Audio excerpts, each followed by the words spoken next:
దీలలో ప్రభు యేసే మనకు ఏమున్నది ఇలలో ప్రభు యేసే మనకు దినములు చెడ్డవి సోదరా సమయము లేదిక సోదరి సమయము లేదిక సోదరా ఆది కాలంలో ఆదామును చూడు లోతు కాలంలో లోతు భార్యను చూడు ఆది కాలంలో ఆదామును చూడు లోతు కాలంలో లోతు భార్యను చూడు నోవాహు కాలంలో భూ ప్రజలను చూడు నోవాహు కాలంలో భూ ప్రజలను చూడు ప్రస్తుత కాలంలో నీ పరిస్థితిని చూడు ప్రస్తుత కాలంలో నీ పరిస్థితిని చూడు యేసులోనికి వస్తావా వెనుకకు తిరిగి చూస్తావా యేసులోనికి వస్తావా వెనుకకు తిరిగి చూస్తావా దినములు చెడ్డవి సోదరా సమయము లేదిక సోదరి సమయము లేదిక సోదరా యేసు కాలంలో శిష్యులను చూడు శిష్యుల కాలంలో ఆ జనులను చూడు యేసు కాలంలో శిష్యులను చూడు శిష్యుల కాలంలో ఆ జనులను చూడు ప్రస్తుత కాలంలో భూ ప్రజలను చూడు ప్రస్తుత కాలంలో భూ ప్రజలను చూడు ఈ కాలాలన్నిటిలో ఈ మనుషులను చూడు ఈ కాలాలన్నిటిలో ఈ మనుషులను చూడు యేసులోనికి వస్తావా వెనుకకు తిరిగి చూస్తావా యేసులోనికి వస్తావా వెనుకకు తిరిగి చూస్తావా దినములు చెడ్డవి సోదరా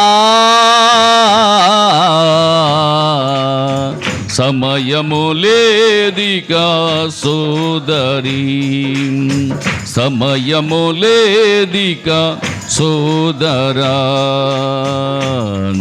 అంత్యదినములు అపాయకరములు అంత్యదినములు అపాయకరములు ఏమున్నది ఇలలో ప్రభు యేసే మనకు ఏమున్నది ఇలలో ప్రభు యేసే మనకు దేవునికి మహిమ కలుగును గాక ఆమేన్. నిజమే పిల్లరా, రాత్రి మీకు వాక్యం చెప్తూ కొన్ని మాటలు చెప్పాను. హల్లెలూయా. ఒకప్పుడు తమిళనాడు ముఖ్యమంత్రి జయలలితకి ఆరోగ్యం బాగోపోతే ఆమె ఆరోగ్యాన్ని బాగు చేయడం కోసం విదేశాల నుంచి ఎంతోమంది డాక్టర్లు వచ్చారు. ఆఖరికి లండన్ నుంచి కూడా ప్రత్యేకమైనటువంటి స్పెషలిస్ట్ డాక్టర్ని కూడా తీసుకొస్తే ఆయన ఆమెను చెక్ చేసి వైద్య పరీక్షలు చేసి ఆయన ఇచ్చిన స్టేట్మెంట్ ఏంటంటే, మా వల్ల కాదు, ఈమెను బ్రతికించడం మా వల్ల కాదు, ఏమైనా చేస్తే భగవంతుడే చేయాలా, దేవుడే చేయాలా. దేవునికి స్తోత్రం, హల్లెలూయా, దేవునికి మహిమ కలుగును గాక.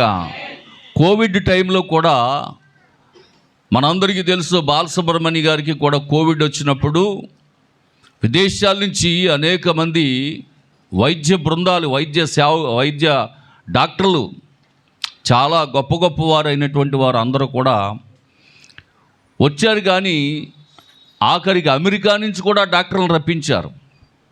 సినీ పరిశ్రమ వాళ్ళందరూ కూడా కొన్ని కోట్లు మేము ఖర్చు పెడతామయ్యా, ఆయన బ్రతికుంటే చాలు, ఆయన బ్రతికుంటే చాలు, ఆయన జీవం ఉంటే చాలు, ఆయనలో ఆయన మంచం మీద ఉన్నా చాలు, ఆయన నడవపోయినా పర్వాలేదు, కొన్ని కోట్లు ఖర్చు పెడతాం ఆయన బ్రతికించండి అని చెప్తే డాక్టర్లు చెప్పిన మాట ఏంటంటే అది మా వల్ల కాదు అని చెప్పి చేతులు ఎత్తేసి భగవంతుడి మీద ఎట్టి వెళ్ళిపోయారు. హల్లెలూయా, దేవునికి మహిమ కలుగును గాక.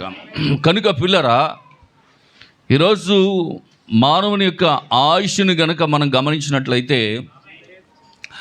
జీవన్మరణములన్నీ కూడా దేవుడు మన చేతిలోనే పెట్టాడంట. ఎక్కడ పెట్టాడు? మన చేతిలోనే పెట్టాడు. దేవునికి స్తోత్రం, హల్లెలూయా, దేవునికి మహిమ కలుగును గాక. రాత్రి చెప్పాను మీకు, ప్రసంగి 7:17 చదవండి ఒకసారి. రాత్రి చెప్పాను మీకు, ప్రసంగి గ్రంథం 7వ అధ్యాయము 17వ వాక్యం.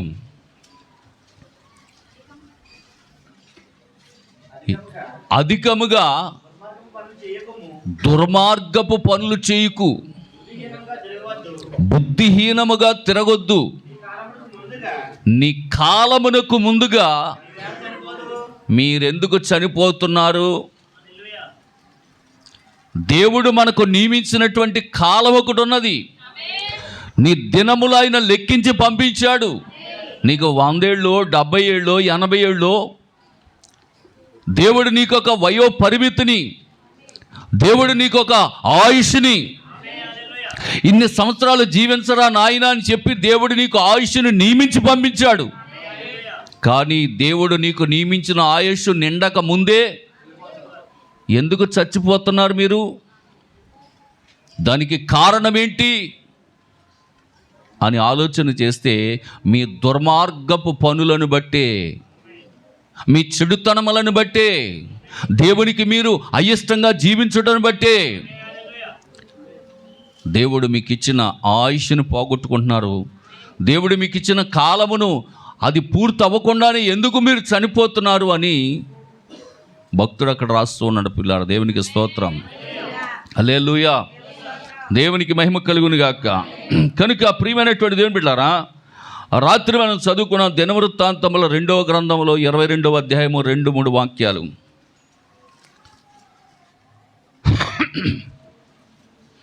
దినవృత్తాంతములు 2వ గ్రంథము 22వ అధ్యాయము 2వ వాక్యం. అహజ్యా ఏలనారంభించినప్పుడు 42 ఏళ్ల వాడై యెరూషలేములో 1 సంవత్సరం ఏలెను. అతని తల్లి ఒమ్రీ కుమార్తె, ఆమె పేరు అతల్య. దుర్మార్గముగా ప్రవర్తించుటకు అతని తల్లి అతనికి నేర్పుచూ వచ్చెను. దేవునికి స్తోత్రం, హల్లెలూయా. ఏ తల్లి అయినా తన కుమారుని మంచి మార్గములో నడవాలని ప్రేరేపిస్తుంది. కానీ ఈ తల్లి అయితే తన కుమారుడైనటువంటి అహజ్యాను ఎలా చేసింది? అహజ్యాను దుర్మార్గముగా నడుచుకునేటట్లుగా ప్రేరేపించి ఆ మార్గంలో నడిపించింది. ఫలితం ఏంటి? చదవండి. గనుక అతడును అహాబు సంతతి వారి మార్గమున నడిచెను. అహాబు కూడా అహాబు సంతతి వారి వల్లనే అతడు యెహోవా దృష్టికి చెడు నడతను నడిచెను.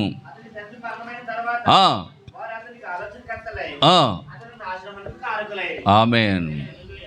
చూసారా పిల్లరా, ఎటువంటి ఆలోచనలు ఇచ్చారు? నాశనకరమైనటువంటి ఆలోచనలు, దుష్టకరమైనటువంటి ఆలోచనలు అతనికి ఇవ్వటాన్ని బట్టి హల్లెలూయా అతడు నాశనాన్ని కొని తెచ్చుకున్నాడు. మరి 24వ అధ్యాయంలోకి వెళ్తే 1-2 వాక్యాల్లోకి వెళ్తే, యోవాషు ఏలనారంభించినప్పుడు 7 సంవత్సరములు ఈడు గలవాడై యెరూషలేములో 42 సంవత్సరాలు పరిపాలన చేశాడు. అతని తల్లి జిబ్యా యాజకుడైన యెహోయాదా బ్రతికిన దినములనియు. చూడండి, ఈ తల్లి తన కుమారుని ఎలా పెంచింది? యథార్థమైనటువంటి మార్గములో పెంచింది తల్లి. ఆ తల్లేమో దుర్మార్గమైనటువంటి మార్గములో పెంచింది తన కుమారుణ్ణి. తన నాశనానికి ఆమె కారణమైంది.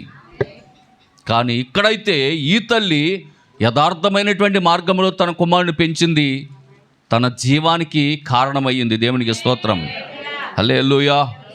దేవునికి మహిమ కలుగును గాక, ఆమేన్.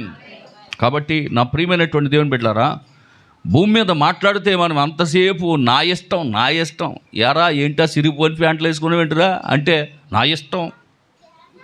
కాబట్టి దేవుని కృపలో మన పిల్లలందరూ కూడా, వీళ్ళకి ఎవరికే పాపం సిరిగిపోని ప్యాంట్లు వేసుకుంటలేదు వీళ్ళు.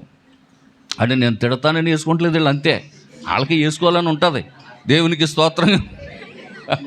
వాళ్ళకే పాపం వేసుకోవాలని ఆశ ఉంటుంది. ఏంటయ్యి చెప్పాలి? సిరిగిపోని ప్యాంట్లో వేసుకోవాలని అంటే లోక మర్యాద చొప్పున అంటాడు కదా. లోక మర్యాద చొప్పున పిల్లలందరూ జీన్ ప్యాంట్లు, గోని ప్యాంట్ల జీన్ ప్యాంట్ల, ఆ జీన్ ప్యాంట్లో బెజ్జాలు, అటో 3 బెజ్జాలు ఇటో 3 బెజ్జాలు ఉంటాయి, సిరిగిపోని ప్యాంట్లు. దేవుని ఇంత సిరిగడితే మనం ఇదివరకు ప్యాంట్లు వేసుకునేవాళ్ళం అండి. సంటి గారు, ఇంత చిరుగుంటే ప్యాంట్ వేసుకోబోద్దేసిదా? అది కుట్టించుకుంటేనే కానీ వేసుకునేవాళ్ళం కాదు. కానీ ఈరోజు పిల్లలు చాలామంది కూడా చిరిగిపోని ప్యాంట్లు కొనుక్కుంటున్నారు వెళ్ళిపోయి పండక్కి. అదేం పోయగలం అర్థం కావట్లేదు. మన పిల్లల కటింగ్లు బాగానే ఉన్నాయండి పాపం అందరయ్యని. కానీ కొన్ని చూస్తాం, ఇదంతా గ్రౌండు, ఇది మొత్తం గీసేస్తారు ఇలాగా. ఈ పైన ఏం పిచ్చిగూడు, ఈ పైన చూస్తున్నారు కదా కటింగ్లు కొంతమంది అలాగ ఉంటాయి. అదేంటిరా అంటే నా ఇష్టం, అంటే ఎవడికి వాడే సొంత ఇష్టం. అందుకే ఇక్కడ ఏమంటున్నాడంటే లూకాసు వార్తలో 16వ అధ్యాయం 25వ వాక్యంలో ఒక మాట చెప్తున్నాడు చూడండి. లూకాసు వార్త 16వ అధ్యాయం 25వ వాక్యం. అందుకు అబ్రహాము, కుమారుడా, చూడండి, నీవు నీ జీవితకాలమందు నీకు ఇష్టమైనట్టు గోని ప్యాంట్లు, జీన్ ప్యాంట్లు, సిరిపోని ప్యాంట్లు వేసుకున్నావు. అది అలాగునే లాజరు కష్టం అనుభవించినని జ్ఞాపకము చేసుకొనుము. ఇప్పుడైతే వాడు నెమ్మది పొందుతున్నాడు. అది నువ్వు యాతన పడుతున్నావు, లాజరు ఏమో నెమ్మది పొందుతున్నాడు. అందుకే మన ప్రవక్త ఒక మాట అన్నాడు, ఈ భూమి మీద నీకు ఇష్టం వచ్చినట్లుగా నువ్వు జీవిస్తే నీకు ఇష్టం లేని చోటుకి వెళ్ళవలసి వస్తుందంట.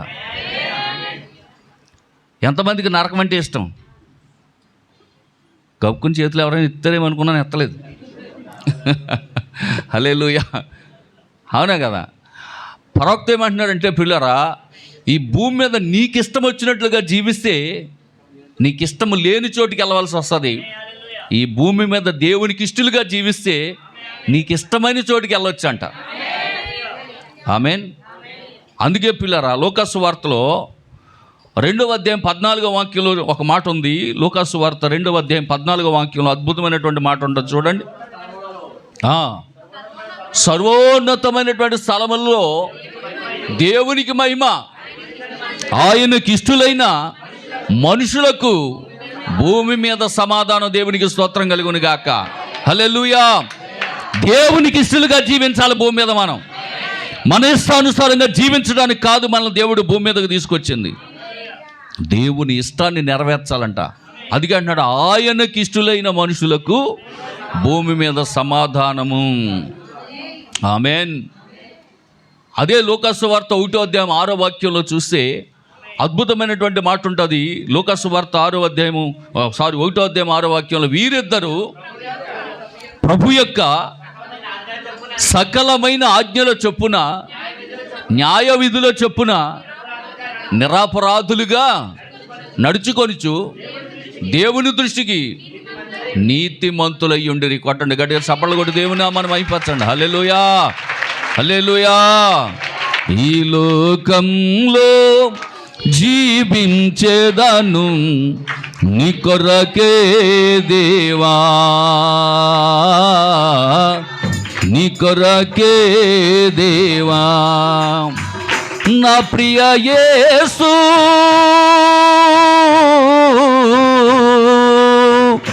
నా ప్రియ యేసు, నాకు లేరు ఎవ్వరు నీలా ప్రేమించేవారు. నీవే నా ప్రాణ ప్రియుడవు, నీవే నా ప్రాణ ప్రియుడవు. ఈ లోకంలో జీవించేదను నీ కొరకే దేవా, నీ కొరకే దేవా. అరచేతిలోనే నన్ను చెక్కుకుంటివే, నీ కంటి పాపలా నన్ను కాయుచుంటివే. అరచేతిలోనే నన్ను చెక్కుకుంటివే, నీ కంటి పాపలా నన్ను కాయుచుంటివే. నీ దృష్టిలో నేనుండగా ఇలాలోనే జడియను. నీ దృష్టిలో నేనుండగా ఇలాలోనే జడియను. ఈ లోకంలో జీవించేదాన్ను నీ కొరకే దేవా, నీ కొరకే దేవా. నా ప్రియ యేసు,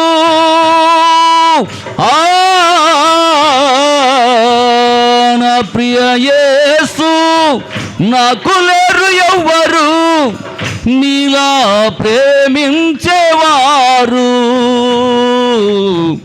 నీవే నా ప్రాణ ప్రియుడవు, నీవే నా ప్రాణ ప్రియుడవు.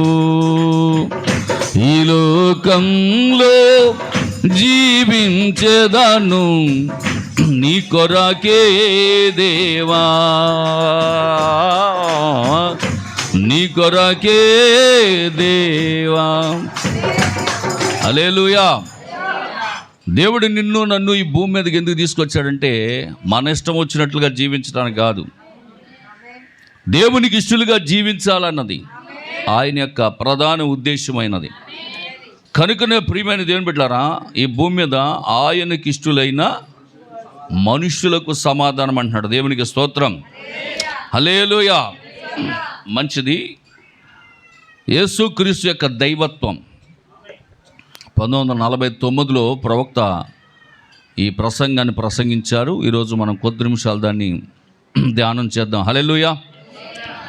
ఈ లోకానికి దేవుడు ఎన్నడూ ఇవ్వని అతి గొప్ప బహుమానము యేసుక్రీస్తు అంట.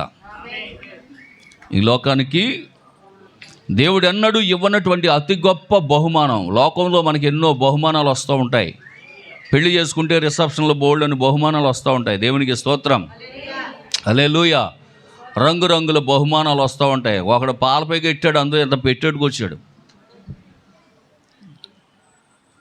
ఎక్కడికి? పెళ్ళికి. ఎంత పెద్ద బాక్స్ అది, ఇలా పట్టుకుని బరువుగా మోసుకొచ్చారు. స్టాఫ్ అంటాళ్ళు, అయ్య బాబు ఎంత పెద్ద బాక్స్ అనుకున్నాం. తీరా పెళ్లి కూతురు చేత పెళ్లి కొడుకు చేత ఇప్పితే పెట్ల మీద పెట్లు, పెట్ల మీద పెట్లు, పెట్ల మీద పెట్లు, ఇప్పుతానే ఉన్నారు. ఆఖరికి అందులో ఏముంది? పాలపేక ఉంది. దేవునికి స్తోత్రం, హల్లెలూయా. దేవునికి మహిమ కలుగును గాక. ఆ వెంటనే ఆ స్టాఫ్ 10 మంది కూడా, ఒకడు చీపురి, ఒకడు సేట, ఒకడు అన్ని వరుసగా పట్టుకుంటూ వచ్చేసి అందరికీ చేతులు పెట్టి వెళ్తున్నారు. పెళ్లి కూతురు పెళ్లి కొడుకు. ఎందుకురా ఇయ్యేట్రా, ఏం బహుమతులు అంటే, అరే రేపు పొద్దున్న పెళ్ళి అయింది కాబట్టి అవసరమైన వస్తువులు ఇయ్యారా. ఎటు పొద్దునే లేచి శాట్ ఎట్టి ఊడ్చుకోనా, చీపురెట్టి తుడుచుకోనా. హల్లెలూయా. ప్రపంచంలో దేవుడు ఎన్నడూ ఇవ్వనటువంటి మానవాళికి ఇచ్చినటువంటి అతి ప్రాముఖ్యమైనటువంటి గొప్ప విలువైన బహుమతి ఏదైనా ఉందంటే అది మన ప్రభు అయిన యేసుక్రీస్తు అంటాం. హల్లెలూయా, దేవునికి మహిమ కలుగును గాక. ఇచ్చిన బహుమతిని ఎప్పుడు పెట్టులోనే పెట్టుకుని చూసుకుని మురుసుకునే వాళ్ళు కొంతమంది ఉంటే, ఇచ్చిన బహుమతిని తీసుకుని వాడుకుని ఆనందించేవాళ్ళు కొంతమంది ఉంటారు. ప్రవక్త అన్నాడు, ఈరోజు యేసుక్రీస్తు ప్రభువును కూడా పెట్టెలోనే పెట్టి మురిసిపోయేవాళ్ళు, తొట్టులోనే, పశువులు తొట్టులోనే పెట్టి మురిసిపోయేవాళ్ళు కొంతమంది అయితే, తొట్టెలో పుట్టిన యేసుని ఎత్తుకొని మురిసిపోయేవారు కొంతమంది అంట. హల్లెలూయా. ఈ రోజుకి కూడా చాలామంది క్రైస్తవులు యేసుబాబుని పశువులు తొట్టులోనే ఉంచేశారు. కానీ ఈరోజు ఆయన వధువు తొట్టులో ఉంచలా. హల్లెలూయా, దేవునికి మహిమ కలుగును గాక. కనుక ప్రియులారా, ఇక్కడ అద్భుతమైనటువంటి మాటలు ప్రవక్త చెప్తున్నాడు. ఇక్కడ ప్రభు యొక్క మొదటి రాకడను గురించి లేఖనాల్లో ముందుగానే చెప్పబడి ఉన్నది. ఆయన ముందే చెప్పాడు, ఆదికాండం 3వ అధ్యాయంలో నేను స్త్రీ సంతానంగా వస్తానని చెప్పాడా? హల్లెలూయా. నిజమే, భూమి మీద పుట్టిన మనం అందరము పురుష సంతానం అయి ఉన్నాం. యేసుక్రీస్తు ప్రభు ఒక్కడే స్త్రీ సంతానమై ఉన్నాడు. అందుకే అన్నాడు, స్త్రీ సంతానమునకు నీ సంతానమునకు వైరము కలగజేసేస్తానని. దేవునికి స్తోత్రం. హల్లెలూయా, దేవునికి మహిమ కలుగును గాక. పిల్లరా, ఇది మనకి విచిత్రంగా కనిపించవచ్చు, కానీ దేవుడు మానవ స్వరూపము దాల్చుకుని భూమి మీదకి రావడం అనేది మనకు విచిత్రం అనొచ్చు. కానీ ఇక్కడ ప్రవక్త ఏమంటున్నాడంటే, దేవుడు ఆల్రెడీ మానవ స్వరూపం దాల్చుకుని 3 సార్లు వచ్చాడంట పాత నిబంధనలో. ఆదికాండము 18వ అధ్యాయము 1-2 వాక్యాలు త్వరగా. ఆదికాండము 18వ అధ్యాయము, మరియు మమ్రే దగ్గరనున్న సింధూర వనములో అబ్రహాము ఎండవేళ గుడారపు ద్వారమందు కూర్చుని ఉన్నప్పుడు యెహోవా అతనికి కనబడెను. అతడు కన్నులెత్తి చూచినప్పుడు మనుషులు, 3 మనుషులు, అంటే మానవ రూపంలో వచ్చాడా లేదా? దేవుడు ఆల్రెడీ భూమి మీదకి మానవ స్వరూపము దాల్చక ముందే, చిన్ని బాలుడిగా మరియ గర్భమును పుట్టక మునిపే ఆయన ఆల్రెడీ అంతకుముందు ఎలా వచ్చాడండి? మనుషుడిగా వచ్చాడా లేదా? మానవ శరీరం దాల్చుకున్నాడా లేదా? మనిషి రూపంలో వచ్చాడా లేదా? మాంసము తిన్నాడా? రొట్టెలు తిన్నాడా? ఆమేన్, హల్లెలూయా. నీళ్లు తాగాడా? మానవ రూపంలో వచ్చాడా? ఆదికాండము 32వ అధ్యాయము 24వ వాక్యం. ఆదికాండము 32వ అధ్యాయం 24వ వాక్యం. యాకోబు ఒక్కడు మిగిలిపోయెను, ఒక నరుడు తెల్లవారు వరకు. నరుడు అంటే ఎవరు? దేవుడు. అతను అంటే యాకోబు. చూడండి, ఒక నరుడు అంటే మానవ రూపంలో వచ్చాడా లేదా? ఆదికాండంలో యాకోబు దగ్గరికి మనుష్యుడిగా వచ్చాడు, మానవ రూపంలో వచ్చాడు. ఒక నరుడు అతనితో అంటే యాకోబుతో తెల్లవార్లు పోరాడాడంట. ఆమేన్. వచ్చాడా? 25వ వాక్యం, 30వ వాక్యం. యాకోబు, నేను ముఖాముఖిగా దేవునిని చూచితిని. కొట్టండి, చప్పట్లు కొట్టి దేవుని నామాన్ని మహిమపరచండి. హల్లెలూయా, దేవునికి మహిమ కలుగును గాక. చూసాడా లేదా? అంటే ఒక మనుషుని రూపం ఒక మానవ శరీరంలోకి ఒక మనుషుడిగా దేవుడు ముందే ఆదికాండంలోనే, పాత నిబంధనలోనే ఆయన వచ్చాడు. దానియేలు గ్రంథం 3వ అధ్యాయము 25వ వాక్యం. దానియేలు గ్రంథం 3వ అధ్యాయము 25వ వాక్యం.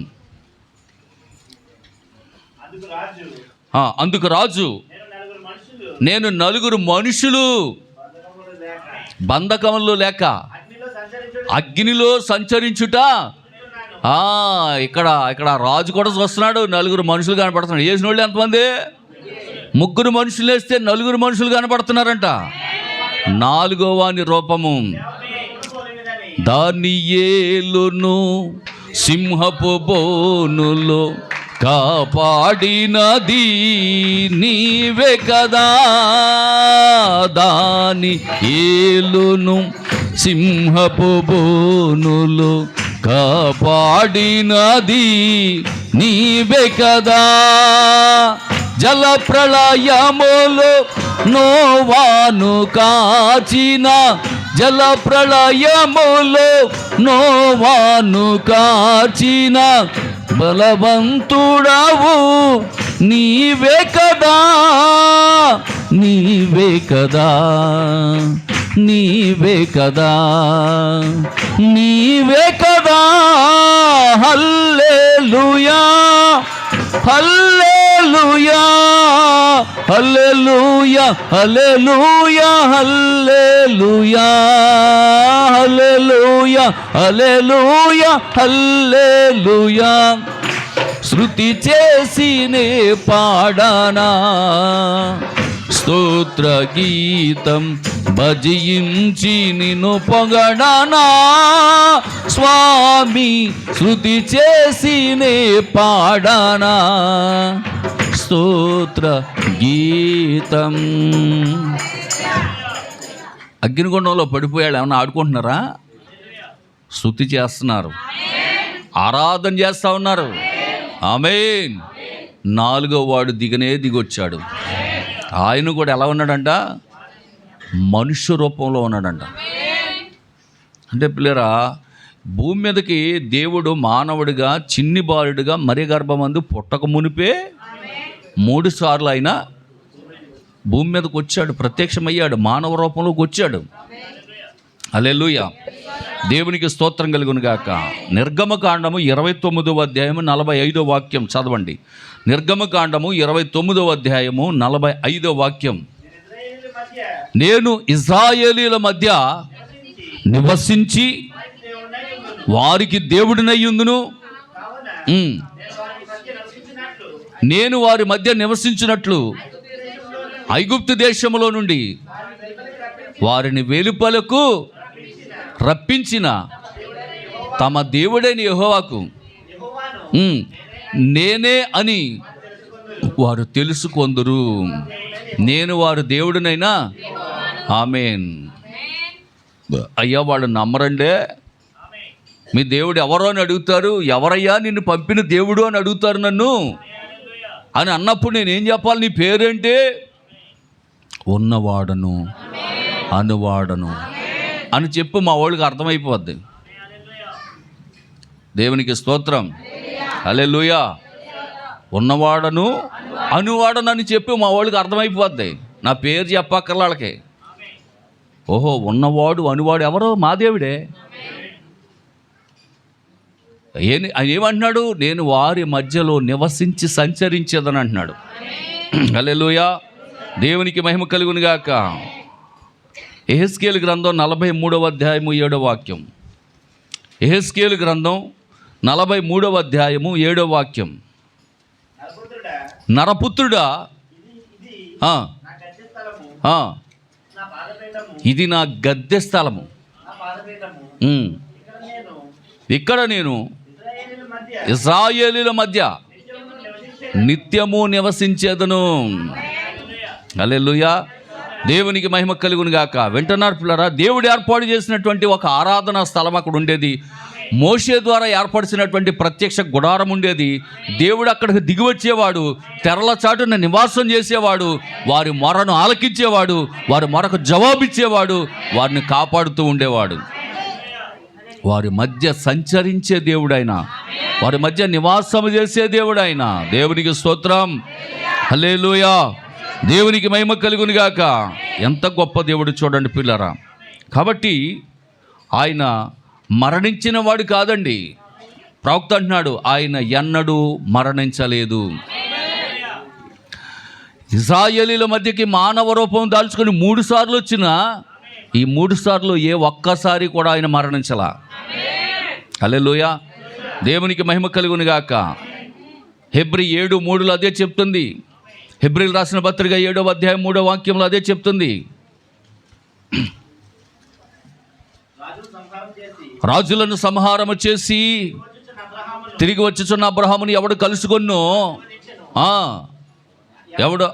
ఎవడు అబ్రహాము అన్నిటిలో 10వ వంతు ఇచ్చును. ఆ షాలేము రాజు మహోన్నతుడకు దేవుని యాజకుడైన మెల్కీషెదెకు నిరంతరము యాజకుడిగా ఉన్నాడు. అతని పేరుకు మొదట నీతికి రాజనియు తర్వాత సమాధానపు రాజనియు అర్థమిచ్చినట్టు షాలేము రాజని అర్థము. అతడు తండ్రి లేనివాడు, తల్లి లేనివాడు, వంశావళి లేనివాడు, జీవిత కాలమునకు ఆది అయినను జీవమునకు అంతమైనను లేనివాడు. హల్లెలూయా, దేవునికి స్తోత్రం కలుగునుగాక. కనుక పిల్లరా, ఆయన ప్రాణమును తీసే దమ్ము ధైర్యం ఎవడికి లేదు. ఆయన ప్రాణాన్ని ఆయనే పెట్టాడు. ఆయన ప్రాణమును ఆయన పెట్టుటకు తిరిగి దాన్ని తీసుకొనుటకు సర్వాధికారము కలిగిన సర్వోన్నతుడైన దేవుడు మనం ఆరాధిస్తున్న దేవుడు. హల్లెలూయా, దేవునికి మహిమ కలుగునుగాక. కాబట్టి పిల్లరా, మొదటి రాకడలో ఆయన తన ప్రజలను విమోచించుటకు వచ్చాడు. రెండవ రాకడలో ఆయన వధువును తీసుకొని పోవడానికి వస్తున్నాడు. ఆమేన్, హల్లెలూయా. మూడవ రాకడలో ఆయన తన సంఘముతో తిరిగి వస్తాడు 1000 ఏండ్ల రాజ్య పరిపాలన చేయడానికి. ఆమేన్. ఆయన మానవునిగా జన్మించడం ద్వారా మనకు ఆయన రక్త సంబంధి ఆయను. ఆమేన్. ఎందుకు ఆయన శరీరంలో రావాల్సి వచ్చింది, మానవ స్వరూపంలో రావాల్సి వచ్చింది అని అంటే, ప్రవక్త అంటున్నాడు ఆయన మనకు రక్త సంబంధి ఆయను, ఆయన మనకు సమీప బంధువు ఆయను. ఆదిలో మానవుడు దేవునితో తనకున్న సంబంధాన్ని తన అవిశ్వాసం వల్ల పోగొట్టుకున్నాడు కనుక ఆ బంధాన్ని లేదా సహవాసాన్ని తిరిగి మరలా మానవునికి దేవుడు ఇవ్వటానికే దేవుడు మానవ స్వరూపం దాల్చుకోవలసి వచ్చింది. హల్లెలూయా. దేవునికి ఉన్నటువంటి ఏకైక మార్గము దేవుడే మానవునిగా భూమి మీదకి రావడం. దేవుడు మానవుని విమోచించగలిగిన ఏకైక మార్గం స్వయంగా ఆయనే దిగివచ్చి అతడి స్థానమును ఆయన తీసుకొనెను. పాపమునకు ప్రాయశ్చిత్తంగా ఆయన తన స్వరక్తాన్ని వెలగా చెల్లించాడు.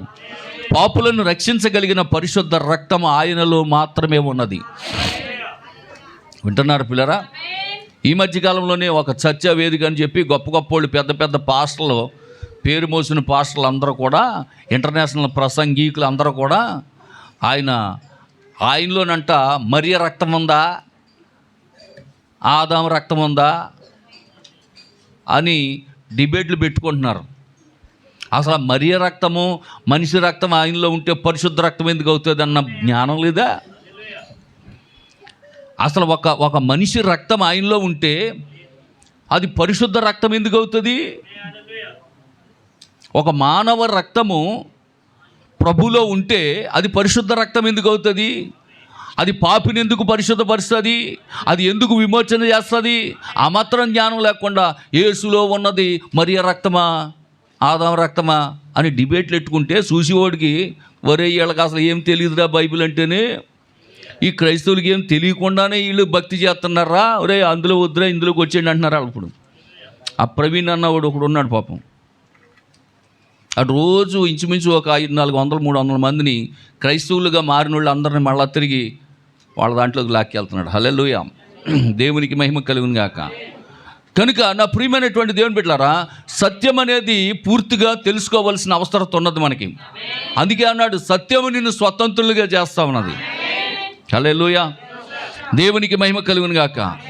కనుక దేవుడయ్యుండి ఆయన తనకు తాను మానవ రూపంలోనికి మార్చుకున్నాడు. ఎన్మార్పి 2000 సంవత్సరాల క్రితం జరిగిన కార్యం అదే. దానినే ఈరోజు క్రిస్మస్గా పిలుస్తున్నారు. వాస్తవానికి ఆయన ఒక్కసారే జన్మించాడు, కానీ క్రైస్తవులు ఆయన ప్రతిసారి జన్మింపజేస్తున్నారంట. ప్రతి సంవత్సరం ఉయ్యాలు తొట్టిలేడుతున్నారు ఆయనకి.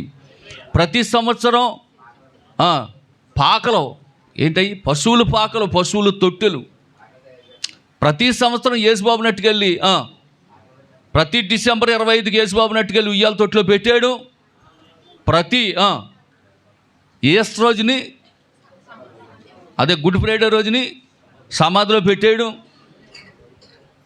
ప్రతి ఎస్ రోజున ఆయన్ని లేపేయడం. ఇదేనండి క్రైస్తవుల యొక్క భక్తి. లేదు పిల్లరా, మన ప్రవక్త అంటున్నాడు ఆయన ఒక్కసారే జన్మించాడు, ఒక్కసారే మరణించాడు, ఆయన తిరిగి లేచాడు, ఆయన తిరిగి రాబోతున్నాడు. అది వాస్తవం, క్రైస్తవులు తెలుసుకోవాల్సిన వాస్తవం. హల్లెలూయా, దేవునికి మహిమ కలుగును గాక. కనుక ఇక్కడ ఏమంటున్నాడంటే ఆ 3 సార్లు ఆయన వచ్చాడు కానీ ఎన్నడూ ఆయన మరణించలా. జాగ్రత్తగా గమనించండి ప్రవక్త ఏం చెప్తున్నాడో. ఆయన 3 సార్లు మానవునిగా ఇశ్రాయేలు మధ్యలో ప్రత్యక్షమైన దానివల్ల ఎవరికి ఎటువంటి ప్రయోజనం లేదు. కారణం ఏంటంటే ఆయన 3 సార్లు ప్రత్యక్షమైన ఏ ఒక్కసారి ఆయన మరణించలా. కానీ ఇక్కడ యేసుక్రీస్తు ప్రభువారు జన్మించి మరణించి సమాధి చేయబడి తిరిగి లేచాడు కాబట్టి అందులోనే ఉన్నది మానవునికి రక్షణ. హల్లెలూయా, దేవునికి మహిమ కలుగును గాక. ఆయన అందరి వలె జన్మించుంటే, అందరి వలె మరణించుంటే ఈరోజు యేసుక్రీస్తు ప్రభుని ఎంత గొప్పగా మనం చెప్పుకోవాల్సిన అవసరం లేదు. కానీ ఆయనలో ఒక ప్రత్యేకత ఉన్నది ఏంటంటే మరణాన్ని జయించిన వ్యక్తి ఆయన, సమాధిని ఖాళీ చేసిన వ్యక్తి ఆయన, పాపాన్ని జయించిన వ్యక్తి ఆయన, లోకాన్ని జయించిన వ్యక్తి ఆయన. హల్లెలూయా. కాబట్టి పిల్లరా, ఆయన గురించి మనం ఎంతైనా ప్రత్యేకత ఉన్నది ఆయనలో. ఆమేన్, హల్లెలూయా. కాబట్టి జననము కంటే మరణము గొప్పదన్నాడు పౌలు గారు. అవునా కదా? జననము కంటే మరణము గొప్పదన్నాడు. ఆ తర్వాత పునరుద్ధానము మరింత గొప్పదన్నాడు. ఆయన మరణించకపోతే మనకు విమోచన లేదు, ఆయన తిరిగి లేవకపోతే మనకు నిరీక్షణ లేదు. ఆయన జన్మించి మరణించకపోతే రక్షణ లేదు, మరణించి తిరిగి లేవకపోతే నిరీక్షణ లేదు. ఆమేన్, హల్లెలూయా, దేవునికి మహిమ కలుగును గాక. కాబట్టి నేడు క్రిస్మస్ను గూర్చి ప్రపంచమంతా ఇంత గొప్పగా చెప్పుకోవాల్సిన అవసరం లేదు ఒకవేళ ఆయన మరణించి తిరిగి లేవకపోతే. ఆమేన్. మానవులను విమోచించగలిగినటువంటి శక్తి, రక్షించగలిగిన శక్తి ఆయన కలిగి ఉన్నాడు. మరణించిన మానవులను జీవింపచేయు శక్తి ఆయన కలిగి ఉన్నాడు. ఆయన అన్నాడు, ఈ భూమి మీద నాకు సర్వాధికారము ఇయ్యబడింది అన్నాడు. అవునా కదా? ఈ లోకంలో ఉన్న వాళ్ళకి కొన్ని అధికారాలు ఉంటాయి, కొన్నే ఉంటాయి వాళ్ళకి అధికారాలు. కానీ యేసుక్రీస్తు ప్రభుకైతే ఈ భూమి మీద నాకు సర్వాధికారము ఇయ్యబడి ఉన్నది అన్నాడు. దేవునికి స్తోత్రం, హల్లెలూయా. కాబట్టి పిల్లరా, పాత నిబంధన ఆత్మస్వరూపిగా ఉన్న యెహోవాయే మానవ శరీరం ధరించుకొని యేసుక్రీస్తుగా జన్మించి ఉన్నాడు. ప్రవక్త అన్నాడు, బోయాజు రూతుల కథ మీరు విని ఉన్నారు కదా. సరిగ్గా అదే మాదిరి మన సమీప బంధువుడగు విమోచకుడు మన యేసుక్రీస్తు మనల్ని విమోచించాడు. లోకము చేత ఆయన తృణీకరించబడ్డాడు, కానీ ఆయన వధువు చేత స్వీకరించబడ్డాడు. ఆమేన్. లోకమంతా యేసుక్రీస్తుని తృణీకరించింది, కానీ ఆయన వధువైతే ఆయన్ని స్వీకరించింది. అందుకే యోహాను సువార్త 1వ అధ్యాయములో 11వ వాక్యములు అంటాడు, తనను ఎందరూ అంగీకరించిరో వారందరికీ దేవుని కుమారులవుటకు ఆయన అధికారము అనుగ్రహించి ఉన్నాడు. దేవునికి స్తోత్రం. తలలు పైకెత్తండి, మీరు చూడకుండానే వాక్యం అయిపోయింది. హల్లెలూయా, దేవునికి మహిమ కలుగును గాక. అవునా? సరిగ్గా రేపు పిల్లలందరూ కంఠధ్వాక్యాలు చెప్తారు. దావీదు పట్టణమందు నీరు రక్షకుడు మీ కొరకు పుట్టి ఉన్నాడని, ఇలాగే చిన్న వాక్యాలు చెప్తూ ఉంటారు. అలాగే మీరు కూడా ఇలాంటి చిన్న వాక్యాలు చెప్తున్నప్పుడు కంఠధ్వాక్యాలుగా మీకు గుర్తుండిపోవాలి. అలా చెప్పిన వెంటనే మీరు చెప్పేయాలి. కానీ మాట్లాడితే ఆత్మాన తల కిందకెట్టేయడం, తల మళ్ళీ పైకి ఎత్తడం. హల్లెలూయా, దేవునికి మహిమ కలుగును గాక. వింటున్నారు పిల్లరా? కాబట్టి చాలా జాగ్రత్తగా కొన్ని విషయాలు చెప్తాను, మీరు వినండి. హల్లెలూయా, దేవునికి మహిమ కలుగును గాక. ఆ కారణాన్ని బట్టే పిల్లరా, ప్రభు ఒక మాట అన్నారు. ఏమన్నారంటే, కొంతకాలమైన తర్వాత లోకము నన్ను చూడదు, మీరు నన్ను చూచెదరు. మీరు నన్ను చూస్తారు, కానీ లోకము నన్ను చూడదు. దేవునికి స్తోత్రం, హల్లెలూయా, దేవునికి మహిమ కలుగును గాక. క్రీస్తు ఇప్పుడు చిన్ని బాలుడిగా పశువు తొట్టులో ఉన్నాడా, బెత్లెహేములో మాత్రమే ఉన్నాడా? చెప్పండి. బెత్లెహేము నజరేతుకి బెత్లెహేముకి డిస్టెన్స్ ఎంత అండి? బెత్లెహేము నుండే కదా బయలుదేరారు, నజరేతు నుండే కదా బయలుదేరారు వాళ్ళు. నజరేతు నుండి బెత్లెహేముకి. తల్లి ఉంది కదా, కొట్టేయండి లేతని. గూగుల్ తల్లిని అడిగితే చెప్పారు కదా, అప్పుడు జీపీఎస్లో వచ్చేసినాయి కదా, ఎందుకు అంత ఏమి ఇబ్బంది ఏమి ఉండదు. నాకు తెలిసింది చెప్తున్నాను, 712 కిలోమీటర్లు ఉంటుంది చూడండి, గూగుల్లో కొట్టి చూడండి. నజరేతు నుండి బెత్లెహేము వరకు మధ్యలో ఉన్న డిస్టెన్స్, దూరం. హల్లెలూయా, దేవునికి మహిమ కలుగును గాక. వింటున్నారా? ఎంత రావట్లేదా? ఆమెన్, హల్లెలూయా, దేవునికి స్తోత్రం కలుగును గాక. కాబట్టి పిల్లరా, అక్కడ చూడండి, వాళ్ళు ఎక్కడ బయలుదేరారంట చదవండి. అక్కడ ఇందాక చదివించాడు కదా ప్రవక్త, 2వ అధ్యాయం, లూకాసు వార్త 2వ అధ్యాయం 7లో ఉంటుంది చూడండి.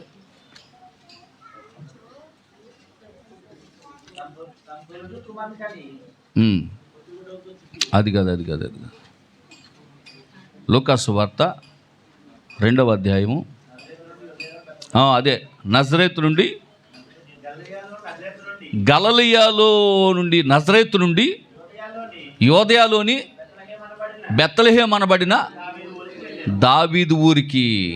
అంటే అక్కడి నుంచి ఇక్కడికి ఎంత డిస్టెన్స్, అది ఎంత దూరం, ఎన్ని కిలోమీటర్లు. హల్లెలూయా, దేవునికి మహిమ కలుగును గాక.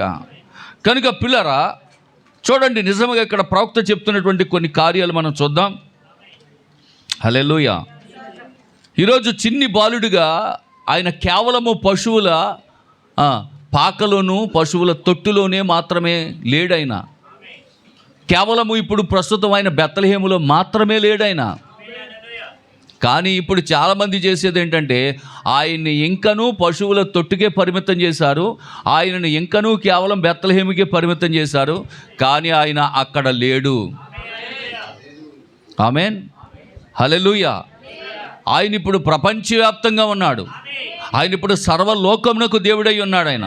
హల్లెలూయా, దేవునికి మహిమ కలుగును గాక. ఆయన సర్వశరీరులకు దేవుడై ఉన్నాడు. ఆయన యుగ యుగములకు దేవుడై ఉన్నాడు. ఆయన్ని ఒక చోట పరిమితం చేయొద్దండి. ఆయన సర్వాంతరయామై ఉన్నాడు ఆయన. హల్లెలూయా, దేవునికి స్తోత్రం కలుగును గాక. కాబట్టి యేసుక్రీస్తు ప్రభువారి యొక్క దైవత్వం అనేది ఎక్కడ ఉండాలి, ఎక్కడ ఉంటే మనం దీవించబడతాం అనేటటువంటి కొన్ని ప్రాముఖ్యమైనటువంటి 5 కార్యాలు, చాలా కార్యాలు ఉన్నాయి. ఒక 5 కార్యాలు చెప్పి నేను ముగిస్తాను. దేవునికి స్తోత్రం, హల్లెలూయా, దేవునికి మహిమ కలుగును గాక. 1 రాసుకోండి, యేసుక్రీస్తు యొక్క ప్రభావము. యేసుక్రీస్తు యొక్క ప్రభావము ఎక్కడ ఉండాలంటే నీ కుటుంబము మీద లేదా నీ ఇంటి మీద. యేసుక్రీస్తు యొక్క ప్రభావము ఎక్కడ ఉండాలంటే అది నీ ఇంటి మీద ఉండాలి. యెహోషువ గ్రంథము 24వ అధ్యాయము 15వ వాక్యం, నేనును నా ఇంటి వారును యెహోవాను సేవించెదము. దేవుని ప్రభావము, యేసుక్రీస్తు యొక్క దైవత్వము, యేసుక్రీస్తు యొక్క ప్రభావము ఎవరి మీద ఉండాలంటే నీ ఇంటి మీద ఉండాలి, లేక నీ కుటుంబము మీద ఉండాలి. ఆమేన్, హల్లెలూయా, దేవునికి మహిమ కలుగును గాక. 1 సమూయేలు గ్రంథము 8వ అధ్యాయము 5 నుండి చదువుదాం. 1 సమూయేలు గ్రంథము 8వ అధ్యాయము 5 నుండి చదవండి. చిత్తగించుము, నీవు వృద్ధుడవు, నీ కుమారుడు నీ ప్రవర్తన వంటి ప్రవర్తన గలవారు కారు గనుక సకల జనుల మర్యాద చొప్పున మాకు ఒక రాజును నియమించుము. దేవునికి స్తోత్రం. చూడండి పిల్లరా, ఎప్పుడైతే ప్రభావము వారి ఇంటి మీద నుండి తొలగిపోయిందో, ఎందుకు తొలగిపోయింది ప్రభావం, దేవుని యొక్క ప్రభావం ఎందుకు వారి ఇంటి మీద ఉండవలసినటువంటిది తొలగిపోయిందంటే, సమూయేలు యొక్క పిల్లలు, సమూయేలు అంటే ప్రవర్తన వంటి ప్రవర్తన కలిగిన వారు, ప్రార్థించే అనుభవం వాళ్ళకి లేరు, ఉపవసించే అనుభవం వాళ్ళకి లేరు, మోకరించే అనుభవం వాళ్ళకి లేరు, పాటలు పాడే అనుభవం వాళ్ళకి లేరు, ప్రవచించే అనుభవం వాళ్ళకి లేదు. కాబట్టి దేవుని యొక్క ప్రభావము సమూయేలు ఇంటి మీద ఉండవలసిన దేవుని ప్రభావం ఏమైపోయింది? ఆ ఇంటిని విడిచి వెళ్ళిపోయింది. ఆ ఇంటిని విడిచి వెళ్ళిపోయింది కనుక వాళ్ళ కుమారులు ఏమైపోయారండి? అతని వంటి స్వభావాన్ని కోల్పోయారు. వాళ్ళు అతని వంటి ప్రవర్తన కలిగినటువంటి ప్రవర్తన వాళ్ళలో లేదండి. దానికి కారణం ఏంటంటే ఆ ఇంటి మీద దైవ ప్రభావము లేదు గనుక. దేవునికి స్తోత్రం, దేవునికి మహిమ కలుగును గాక. ఆమేన్. కనుక నా ప్రియమైనటువంటి దేవుని బిడ్డలారా, దేవుని యొక్క ప్రభావం అనేది నీ ఇంటి మీద ఉండాలి. ఎక్కడ ఉండాలి చెప్పండి? దేవుని ప్రభావం నీ ఇంటి మీద ఉండాలి. నీ ఇంటి మీద స్టార్ కాదు ఉండవలసింది. ఈరోజు చాలామంది ఏమనుకుంటున్నారంటే మా ఇంటి మీద స్టార్ ఉందనుకుంటున్నారు. స్టార్ కాదు నీ ఇంటి మీద ఉండవలసింది. నీ ఇంటి మీద దేవుని ప్రభావం ఉండాలి. నీ ఇంటి మీద దేవుని ప్రభావం ఉంటే నీ పిల్లలు గొప్ప దైవ ప్రభావం కలిగి ఉంటారు, దైవ శక్తిని కలిగి ఉంటారు, దేవుని యొక్క ఆత్మతో నింపబడతారు. హల్లెలూయా. కాబట్టి నీ ఇంటి మీద ఏముండాలి? దేవుని ప్రభావం ఉండాలి. ఆమేన్. హల్లెలూయా. దైవ ప్రభావము ఆ ఇంటి మీద లేదు కనుక వాళ్ళు చెడ్డ మార్గంలో నడవడానికి అవకాశం కలిగింది. మరి ఇంకా మీరు గమనించినట్లయితే ఇంకొక వ్యక్తి ఉన్నాడు. అతని పేరు ఏలి, యాజకుడైన ఏలి. ఏలి కుమారులు కూడా. ఏలి ఎవరంటే ఒక యాజకుడు, ఒక గొప్ప దైవ సేవకుడు, పేరు ప్రఖ్యాతులు కలిగినటువంటి ఒక గొప్ప దైవ సేవకుడు. మరి అతని కుమారులు ఎలాంటి వాళ్ళంటే అతని వంటి వారు కాదు. బైబిల్ చెప్తుంది వాళ్ళు దుర్మార్గులంట. వారు దుర్మార్గులై ఉండరని బైబిల్ చెప్తుంది. కారణం ఏంటంటే ఏలి కుటుంబం మీద కూడా, ఏలి ఇంటి మీద కూడా దైవ ప్రభావము పోయింది. దైవ ప్రభావం ఉండాలి ఇంటి మీద. దైవ సేవకుని యొక్క ఇంటి మీద ఏముండాలి చెప్పండి? దేవుని ప్రభావం ఉండాలి. దైవ ప్రభావం ఉన్నప్పుడు ఆ ఇంటి వారు, ఆ ఇంటి ప్రజలు, ఆ యొక్క తన బిడ్డలు ఎలా ఉంటారంటే చెప్పండి, మంచి ప్రవర్తన కలిగి ఉంటారు. దైవ సేవకుడు ఎటువంటి మంచి ప్రవర్తన కలిగి ఉన్నాడో అలాంటి ప్రవర్తన ఆ పిల్లలు కలిగి ఉంటారు. ఎప్పుడు చెప్పాలి? దైవ ప్రభావము, దేవుని ప్రభావము, యేసుక్రీస్తు యొక్క ప్రభావము ఆ ఇంటి మీద. నేను చెప్పే జాగ్రత్తగా ఉండండి. ఎందుకని నేను నొక్కి చెప్తున్నానంటే మరి ఇంకోటి వస్తుంది తర్వాత. అందుకని నేను నొక్కి చెప్తున్నాను. దేవుని యొక్క ప్రభావము ఇంటి మీద. ఆన్ అంటే మీదనా? దేవునికి స్తోత్రం కలుగాక. హల్లెలూయా. దేవునికి మహిమ కలుగును గాక. ఇంటి మీద ఉన్నది కనుక ఆ యొక్క కుటుంబం, ఏ ఇంటి మీద అయితే దైవ ప్రభావం ఉంటుందో ఆ కుటుంబం దీవించబడుతుంది. ఆమేన్. రెండవది దైవ ప్రాధాన్యత. రెండవది ఏంటంటే దైవ ప్రాధాన్యత. మొదటిది ఏం చెప్పండి? దైవ ప్రభావము, దైవ ప్రభావము. రెండవది ఏంటి? దైవ ప్రాధాన్యత. హల్లెలూయా. దేవునికి స్తోత్రం కలుగును గాక. తీసుకోండి సమూయేలు 2వ గ్రంథము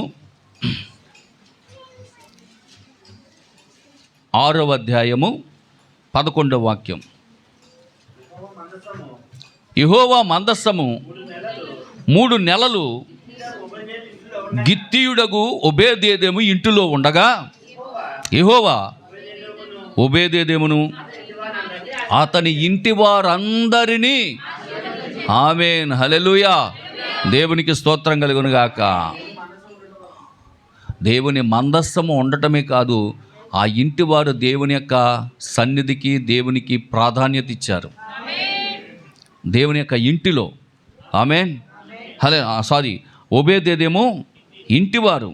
కాబట్టి ఇక్కడ ఏం చెప్తున్నాడంటే కుటుంబం అంతా కలిసి మొదటి స్థానం ఎవరికి ఇవ్వాలంటే దేవునికి ఇవ్వాలి. ప్రాధాన్యత. చెప్పండి ఏంటది?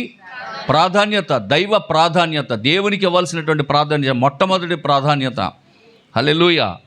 దేవునికి మహిమ కలుగును గాక. మొట్టమొదటి ప్రాధాన్యత ఎవరికి ఇవ్వాలంటే మొదటి స్థానము దేవునికి ఇవ్వాలి. అంటే ప్రతిరోజు కూడా మొట్టమొదటిగా లేచిన వెంటనే నువ్వు ఎవరిని స్మరించాలి? అది అమ్మా, మమ్మీ, డాడీ అనకూడదు. వింటున్నారా పిల్లలు? పొద్దునే లేచిన వెంటనే ఏం స్మరిస్తున్నారు మీరు? మమ్మీ అంటున్నారా, డాడీ అంటున్నారా? మొదటి ప్రాధాన్యత, లేచిన వెంటనే మన ఊపిరి, మన శ్వాస, మన నోటి మాట మొట్టమొదటగా దేన్ని స్తుతించాలి చెప్పండి?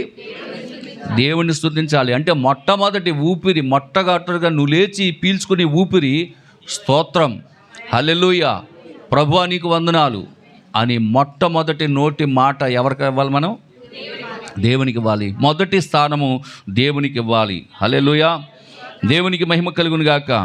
కాబట్టి పిల్లరా, ఇక్కడ యెహోవా మందస్సము ఓబేద్యేదోము ఇంటిలో ఉండగా యెహోవా అతని ఇంటి వారందరినీ ఆశీర్వదించెను. దేవునికి స్తోత్రం, హల్లెలూయా, దేవునికి మహిమ కలుగును గాక.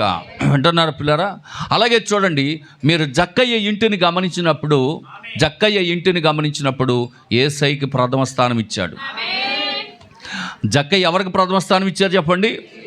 యేసయ్యకి ప్రథమ స్థానం ఇచ్చాడు. యేసయ్యను అతని ఇంటికి చేర్చుకున్నాడు. హల్లెలూయా, దేవునికి మహిమ కలుగును గాక.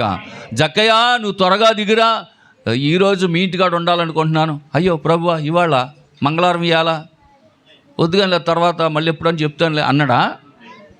అనలా. మంచి రోజు చూసుకుని పిలుస్తాను ప్రభువా. పైగా ఇప్పుడు అంటున్నావు చేపలు దొరుకుతాయో దొరకవు ఇవ్వాలా, నీకేం పండుగప్పు అంటే ఇష్టమో పట్టుకొద్దాం అనుకుంటున్నాను. ఆమెను అంటలేదేంటి ఎవరను? దేవునికి స్తోత్రం, హల్లెలూయా, దేవునికి మహిమ కలుగును గాక. నిన్న పాట వేశారు, చేప పాట. ఒక్క చేప 2,40,000 వెళ్ళింది. ఒక్క చేప 2,40,000 వెళ్ళింది. 8 కేజీలు ఎంత ఉంది ఇంతగా ఆ చేప? దేవునికి ఆట వింటరా, 8 కేజీల చేప 2,40,000 పాట వెళ్ళింది నిన్న. పాడదాం అనుకున్నాను, డబ్బులు లేవు. దేవునికి స్తోత్రం, హల్లెలూయా, దేవునికి మహిమ కలుగును గాక. వింటున్నారా? కాబట్టి పిల్లరా చూడండి, మొదటి ప్రథమ స్థానము లేదా ప్రాధాన్యత అనేది ఎవరికి ఇవ్వాలంటే మొట్టమొదటిగా మనం దేవునికి ఇవ్వాలి. దేవునికి స్తోత్రం, హల్లెలూయా. జక్కయ్య ఇంటిలోనికి ఆయన స్థానం ఇచ్చాడు, రమ్మని ఆహ్వానించాడు. కాబట్టి జక్కయ్య ఇంటికి ఏమొచ్చింది? రక్షణ వచ్చింది. యాయీరు తన ఇంటికి యేసయ్యను ఆహ్వానించాడా? ఇంటిలోనికి జక్కయ్య ఇంటిలోనికి యేసయ్యను ఆహ్వానించినప్పుడు జక్కయ్య ఇంటికి రక్షణ వచ్చింది. యాయీరు ఇంటిలోనికి యేసయ్యను ఆహ్వానించినప్పుడు యాయీరు ఇంటిలో ఉన్న మరణం బయటికి వెళ్ళిపోయిందంట. హల్లెలూయా, దేవునికి మహిమ కలుగును గాక. బైబిల్ గ్రంథంలో ఒక పాడుపడిపోయిన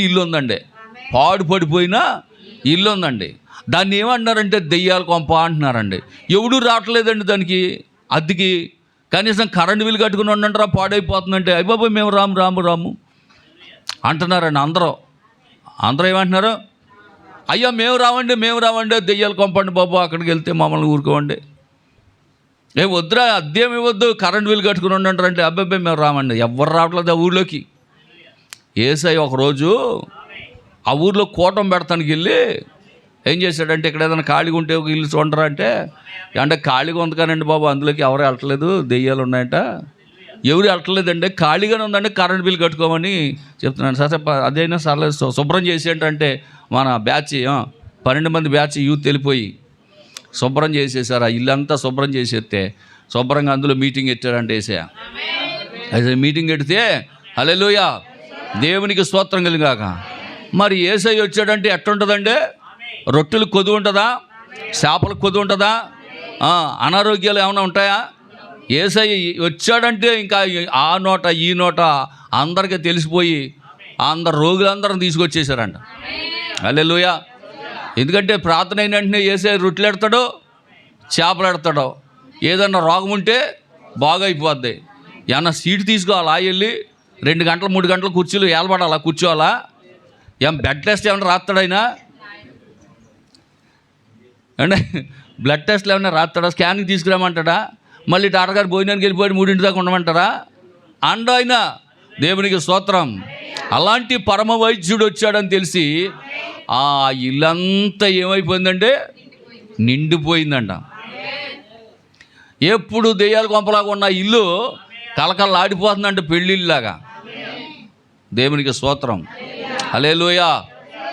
దారంట పోతున్నారంట నలుగురు స్నేహితులు. పోతా ఉంటే, ఏంట్రా ఇంత కలకల్లాడుతుంది ఇవాళ ఇల్లు, ఎవరున్నారా ఇంట్లో అంటే యేసయ్య ఉన్నాడన్నాడు. యేసయ్య ఏం అంత గొప్ప సెలబ్రిటీ అయినా?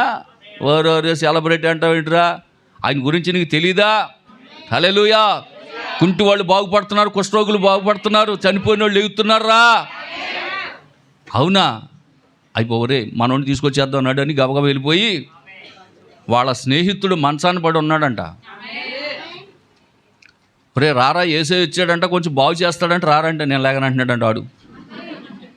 వాడికి అక్కడే బాగుందంట. నలుగురు 4 చేతులు వేసుకుని రోజు ఒకడు బిర్యానీ, ఒకడేమో రకరకాల పానీయ పలహారాలన్నీ పట్టుకొస్తుంటే నలుగురు స్నేహితులు చూస్తుంటే ఆడికి లెగాలనిపిస్తుందా? ఆడ మంచానికి అతుక్కుపోయి బల్లాగా ఉండిపోడు. పంచపక్ష పరమాన్నాలు శుభ్రంగా రోజు వచ్చేస్తుంటే ఆడికి ఇంకేం లేస్తాడు.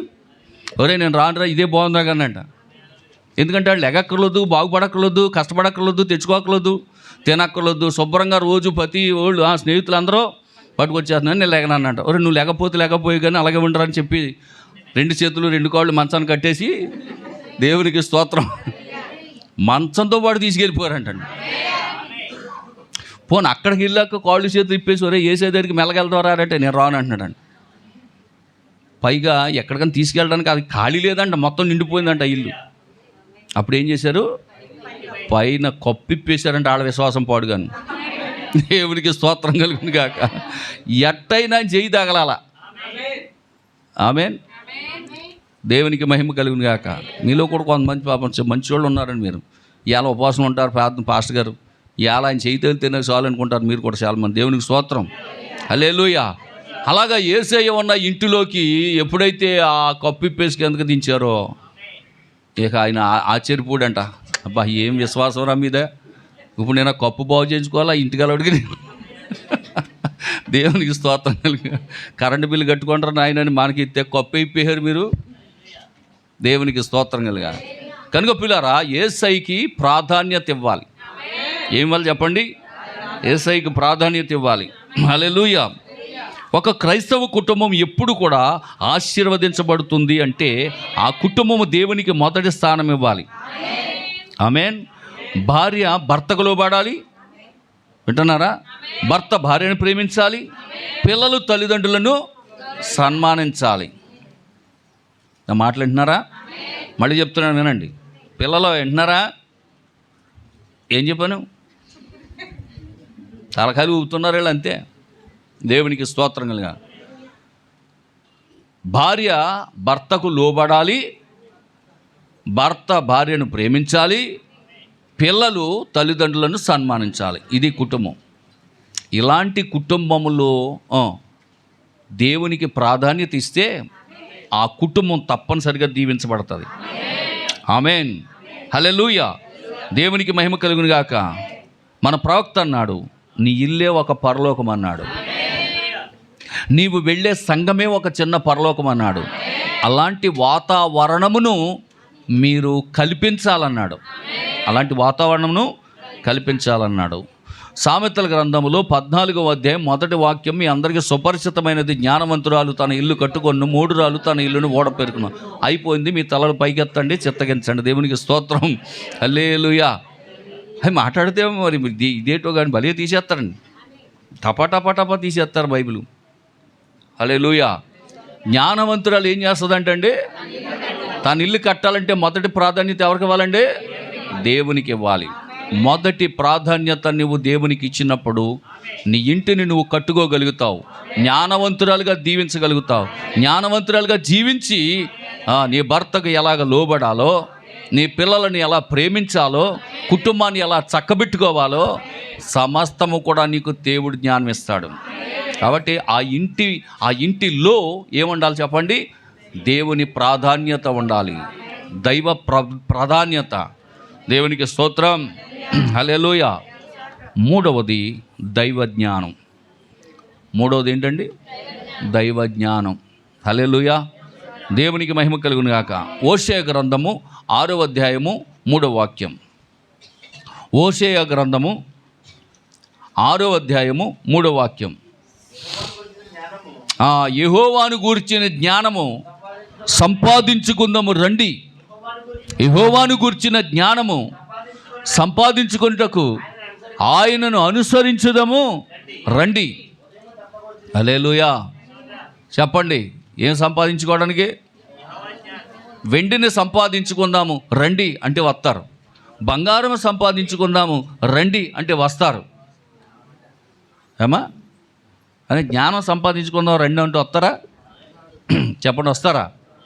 జ్ఞానం వల్ల ఏమొస్తుందిరా, జ్ఞానం వల్ల ఏమొస్తుంది అని వాడు అనుకుంటాడు.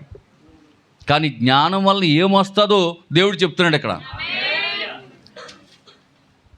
ఒక క్రైస్తవ కుటుంబము, ఆ కుటుంబం యొక్క కుటుంబంలో ఏముండాలి చెప్పండి? ఆ ఇంటి మీద దేవుని ప్రభావం ఉండాలి. ఆ ఇంటిలో దేవునికి ప్రాధాన్యత ఇవ్వాలి. ఇదేంటి? దేవుని దైవ జ్ఞానం ఉండాలి. హల్లెలూయా. దేవునికి మహిమ కలుగును గాక. కాబట్టి ఆయన ఏమంటున్నాడంటే, పిల్లరా, యెహోవాను గూర్చిన జ్ఞానం సంపాదించుకోవాలి. కానీ ఈ భూమి మీద పుట్టిన ప్రతి మానవుడు ఏదో ఒకటి సంపాదించుకోవటం కోసం ప్రయత్నిస్తూనే ఉంటున్నాడు. కానీ దేవుని గురించిన జ్ఞానం సంపాదించుకోవాలనే ఆలోచన చాలామందిలో లేదండి. మరి దేవుని గురించిన జ్ఞానం ఎక్కడ దొరుకుతుంది మనకి? ఎక్కడొస్తుంది మనకి? ప్రతి ఆదివారం మందిరానికి మరి ఆచారంగా వస్తే దొరకదు, కానీ ఆధ్యాత్మికంగా భక్తితో వస్తే దొరుకుతుంది దేవుని గురించిన జ్ఞానం. ఆమేన్, హల్లెలూయా. దేవునికి మహిమ కలుగును గాక. సామెతల గ్రంథం 31వ అధ్యాయము 26వ వాక్యం. సామెతల గ్రంథము 31వ అధ్యాయము 26వ వాక్యం. జ్ఞానము కలిగి తన నోరు తెరుచును, కృపగల ఉపదేశమును ఆమె బోధించును. ఎక్కడ నేర్చుకుంది ఈమె? దేవుని యొక్క మందిరంలో నేర్చుకుంది. జ్ఞానాన్ని ఎక్కడ నేర్చుకుంది? దేవుని మందిరంలో నేర్చుకుంది. దేవుని మందిరంలోకి వస్తే దేవుని జ్ఞానం దొరుకుతుంది. దేవుని గురించిన జ్ఞానం ఎక్కడ దొరుకుతుందంటే నీకు దేవుని మందిరంలో దొరుకుతుంది. హల్లెలూయా. దేవునికి మహిమ కలుగును గాక. ఆమేన్. దైవ జ్ఞానమును మీరు సంపాదించుకోవాలంటున్నాడు. అలా సంపాదించుకుంది కాబట్టి ఆమె ఎలా జీవించాలో నేర్చుకుంది. సామెతల గ్రంథంలో 31వ అధ్యాయంలో ఉన్నటువంటి స్త్రీని మీరు గమనించినట్లయితే పిల్లరా, ఆమె చాలా చక్కటి ఆ మాటలు అక్కడ కనపడుతూ ఉంటాయి. ఆమె ఏం చేసిందంట? 31వ అధ్యాయంలో సామెతల గ్రంథంలో అద్భుతమైనటువంటి మాట ఉంటుంది అక్కడ. ఆమె చూడండి, 17వ వాక్యం. ఆమె నడుకట్టి చేత నడుం బలపరుచుకొని చేతులతో బలంగా పని చేయును. చేతులతో బలముగా పని చేయును. నువ్వు జ్ఞానవంతురాలు అయితే నీవు కూడా నీ భర్త కష్టార్జితమును గుర్తించి నువ్వు కూడా ఏదైనా చిన్న పని చేసుకోవాలి, తన భర్తకు చేదోడుగా ఉండాలి అనేటటువంటి ఆలోచన, జ్ఞానము నీకు కలుగుతుంది. హల్లెలూయా. దేవునికి స్తోత్రం కలుగును గాక. వింటున్నారు పిల్లరా? చక్కగా ఇష్టమై చేస్తే చెయ్యాలనుకుంటే రోబోట్లో పనిచేసేస్తుందంట. ఎవరో ఆడోళ్ళు వాళ్ళకి చెయ్యాలనిపిస్తే అంట, ఏమనుకోకుండా చెయ్యాలనిపిస్తేనంట ఇంకా అసలు తోమినట్టుగానే ఉంటుందంట, కడిగినట్టుగానే ఉంటుంది, తుడిచినట్టుగానే ఉంటుందంట. ఇక రోబోట్లో పనిచేసేస్తుందంట. ఇంకా చెయ్యకూడదు అని నిర్ణయం తీసుకుందంటే ఇంకంతే. దేవునికి స్తోత్రం కలిగా. వింటున్నారా? కాబట్టి ప్రియమైనటువంటి దేవుని బిడ్డలారా, అందుకే పౌలు గారు అన్నాడు, మీ భార్యలతో జ్ఞానం కలిగి కాపురం చేయండిరా నాయన అన్నాడు. ఎందుకు కాపురం కంటే? ఏంటంటే జ్ఞానము కలిగి కాపురం చేయమన్నాడు. జ్ఞానం లేకపోతే కాపురం చేయలేం. ఇంకేమన్నా నీరసం అంటే ఏం చెప్తాం? ఇక నీరసం అన్నదనుకోండి, ఇంక దానికి డెఫినేషన్ ఏముంది అంటున్నాడు. స్కానింగ్కి దొరకదంట, ఎక్స్రేకి దొరకదంట, ఎంఆర్ఐ స్కానింగ్కి దొరకదంట, దేనికి దొరకదంట అది. మరి అందుకే జ్ఞానంతో కాపురం చేయాలంట. దేవుడికి స్తోత్రం. మరి ఆడవాళ్ళే కదా నేర్చుకోవడం, మగవాళ్ళు కూడా నేర్చుకోవాలి. జ్ఞానం నేర్చుకోవాలి. భార్యలతో కాపురం చేయాలంటే జ్ఞానం కలిగి ఉండాలి. దేవునికి స్తోత్రం కలుగును గాక. హల్లెలూయా. కాబట్టి నా ప్రియమైనటువంటి దేవుని బిడ్డలారా, ఇక్కడ చాలా జాగ్రత్తగా ఉండండి. 18వ వాక్యం అంటాడు, తన వ్యాపార లాభము అనుభవంచే తెలుసుకోను, రాత్రి వేళ ఆమె దీపము ఆరిపోదు. హల్లెలూయా. దేవునికి స్తోత్రం కలుగును గాక. 21వ వాక్యం, తన ఇంటి వారికి చలి తగులునని భయపడదు. ఆమె ఇంటి వారందరూ రక్త వర్ణ వస్త్రములు ధరించిన వారు. ఆ ఇంటి వారందరూ బాప్తిసాలు పొందినవారు, రక్తంలో కడగబడిన వారు. భయం ఉండదు ఆవిడికి. హల్లెలూయా, దేవునికి మహిమ కలుగునుగాక. కనుక నా ప్రియమైనటువంటి దేవుని బిడ్డలారా, మూడవది ఏంటంటే దైవ జ్ఞానము కలిగి ఉండాలి. ఆ దైవ జ్ఞానము ఎక్కడ దొరుకుతుందంటే దేవుని మందిరంలోనే దొరుకుతుంది. ఆమేన్. కొరింథీయులకు రాసిన మొదటి పత్రిక 15వ అధ్యాయము 34. కొరింథీయులకు రాసిన మొదటి పత్రిక 15వ అధ్యాయము 34వ వాక్యాన్ని కూడా చదువుదాం త్వరగా. నీతి ప్రవర్తన గలవారై దేవుని గూర్చిన జ్ఞానము కొందరికి లేదంట. అందరికీ కాదు, కొందరికి లేదు. అయ్యో బాబోయ్, మనకు సిగ్గు కలగడానికే చెప్తున్నాడంట ఆయన. ఏం లేదంట, దేవుని గూర్చిన జ్ఞానము కొందరికి లేదంట. అందరికీ అనలా, కొందరికి లేదు. కానీ ప్రతి ఆదివారము దేవుని మందిరానికి వచ్చి మనం ఇక్కడ ఏమి నేర్చుకోవాలంటే దేవుని గూర్చిన జ్ఞానం నేర్చుకోవాలి. దేవుని గూర్చిన జ్ఞానం నేర్చుకోవాలి. మనం ఇక్కడికి వచ్చి మన జీవితంలో మన కుటుంబాన్ని ఎలా కట్టుకోవాలి, ఎలాగ మనం జీవించాలి, సమాజంలో ఎలా జీవించాలి అనేది మనం నేర్చుకోవాలంటే దైవ జ్ఞానం ఎక్కడ దొరుకుతుంది? మనకి మందిరంలోనే దొరుకుతుంది. దేవునికి స్తోత్రం. హల్లెలూయా. మరి ఆ జ్ఞానం యాకోబు రాసిన పత్రిక 1వ అధ్యాయం 5వ వాక్యాలు అంటాడు. చూడండి, యాకోబు రాసిన పత్రిక 1వ అధ్యాయం 5వ వాక్యాలు అంటాడు, మీలో ఎవరికైనా జ్ఞానము కొద్దిగా ఉన్నట్లా. ఆమేన్. నిజంగా నేను అనుకుంటాను, మీలో ఎవరికైనా డబ్బు కొద్దిగా ఉన్నట్లా అది దేవుడిని అడగవాలంటే ఎంతమంది అడిగేదురు? ప్రభువా, నీ వాక్యం నా పట్ల నెరవేర్చు నాయన, ఓ 3 లక్షలు కావాలి, స్తోత్రం. కానీ ఏం అడగమన్నాడు? జ్ఞానం కొద్దిగా ఉంటే. మీకు డబ్బు కొద్దిగా ఉంటాను అనలా. మీలో ఎవరికైనాను జ్ఞానము కొద్దిగా ఉన్నట్లయితే అది దేవునిని అడగవలెను అంటున్నాడు. దేవునికి స్తోత్రం. హల్లెలూయా. అప్పుడు అది మనం అడగవలసింది ఏదో అడగటం మానేస్తాం. ప్రభువా, నీకు తెలియంది ఏముందో, ఆధార్ కార్డు లేదు ఏంటమ్మా, ఆధార్ కార్డు లేదు ప్రభువా, ఎక్కడికి వెళ్ళినా అది అడుగుతున్నారు నాయన, అది లేకపోతే అసలు ఆధార్వే లేదంట నాయన. ఇది అసలు ఆధార్ కార్డు లేకపోతే ఆధార్వే లేదు నాయన, అసలు మా జీవితానికి ఆధార్ కార్డు దయచేయి నాయన అని అడుగుతాం. కానీ అసలు ఆయన అడగమన్నదేంటి? జ్ఞానం అడగమన్నాడు. అందుకే కదా సొలొమోనుకి ప్రత్యక్షమైనప్పుడు, నాయన నా కుమారుడా రాత్రంతా ప్రార్థన చేసావు, 7 పోయినరా, నీక ఏం కావాలరా నాయన అంటే ఆధార్ కార్డు అడిగాడా? అయ్యా, నీ ప్రజలను పరిపాలించే జ్ఞానం నాకు కావాలి. నేను బాలుడిగా ఉన్నాను కాబట్టి నీ ప్రజలకు మంచి తీర్పునిచ్చేటటువంటి జ్ఞానం నాకు దయచే అన్నాడు. దేవునికి స్తోత్రం. హల్లెలూయా.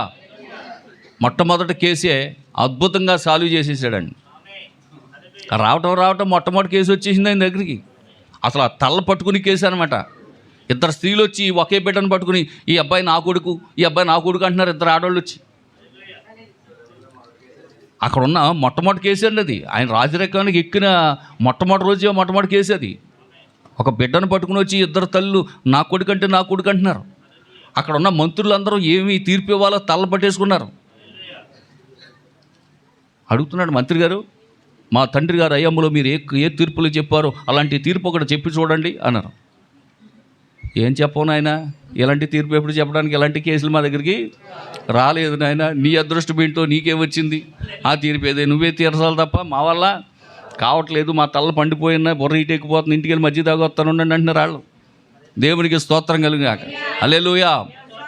వెంటనే సొలొమోను ప్రార్థించాడు, ప్రభువా నీ జ్ఞానంతో ఒక్కసారి దయచేసి ఈ సమస్యకు పరిష్కారం తీర్చిన ఆయన నాకు జ్ఞానం దయచే ప్రభువా అని అడిగితే, ఏం కాదులేరా ఇలా చెయ్యి అన్నాడు. వెంటనే ఎవరక్కడా అన్నాడు. చిత్తం మహాప్రభు అన్నాడు. ఒక కత్తోటి అటు రండి అన్నాడు. ఒక కత్తోటి పట్టుకు రండి అన్నాడు. ఎందుకు మహాప్రభు మీరు యుద్ధానికి వెళ్తారా? లేదు నేను యుద్ధానికి కదరా, నేను కాదు మీరే వెళ్తారు. కత్తోడు పట్టురండి అన్నాడు.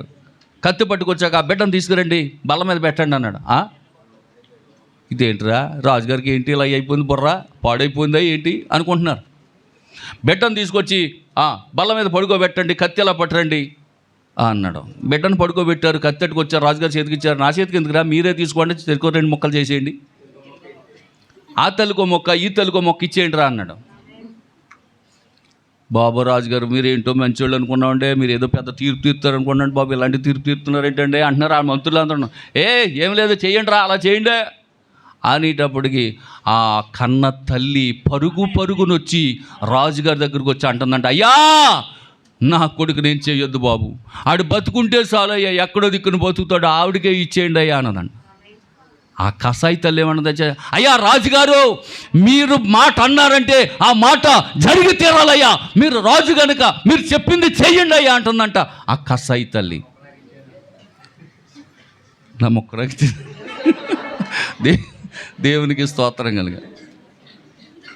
అప్పుడు అన్నాడు రాజుగారు, ఏమన్నారు తెలుసా, నిజమైన తల్లి ఎవరో తెలుసా, ఈమె. ఆ బిడ్డ నా తల్లికి ఇచ్చేయండి, ఆ బిడ్డ నా తల్లికి ఇచ్చేయండి, ఈ తల్లిని తీసుకెళ్ళి చెరసాలు వేసేయండి అన్నాడు. అబ్బా శబాస్ రాజా, అలా మాకే బుర్రలు పాడైపోయి ఇంటికి వెళ్ళి మధ్య దాకా వచ్చాం. నీకు ఎలాగొచ్చింది రాజా, దైవ జ్ఞానం. రాత్రి దేవుడిని అడిగాను రా, అయ్యో మీరు జ్ఞానాన్ని అడిగారా, మేము ఆధార్ కార్డులు అడుగుతున్నాం.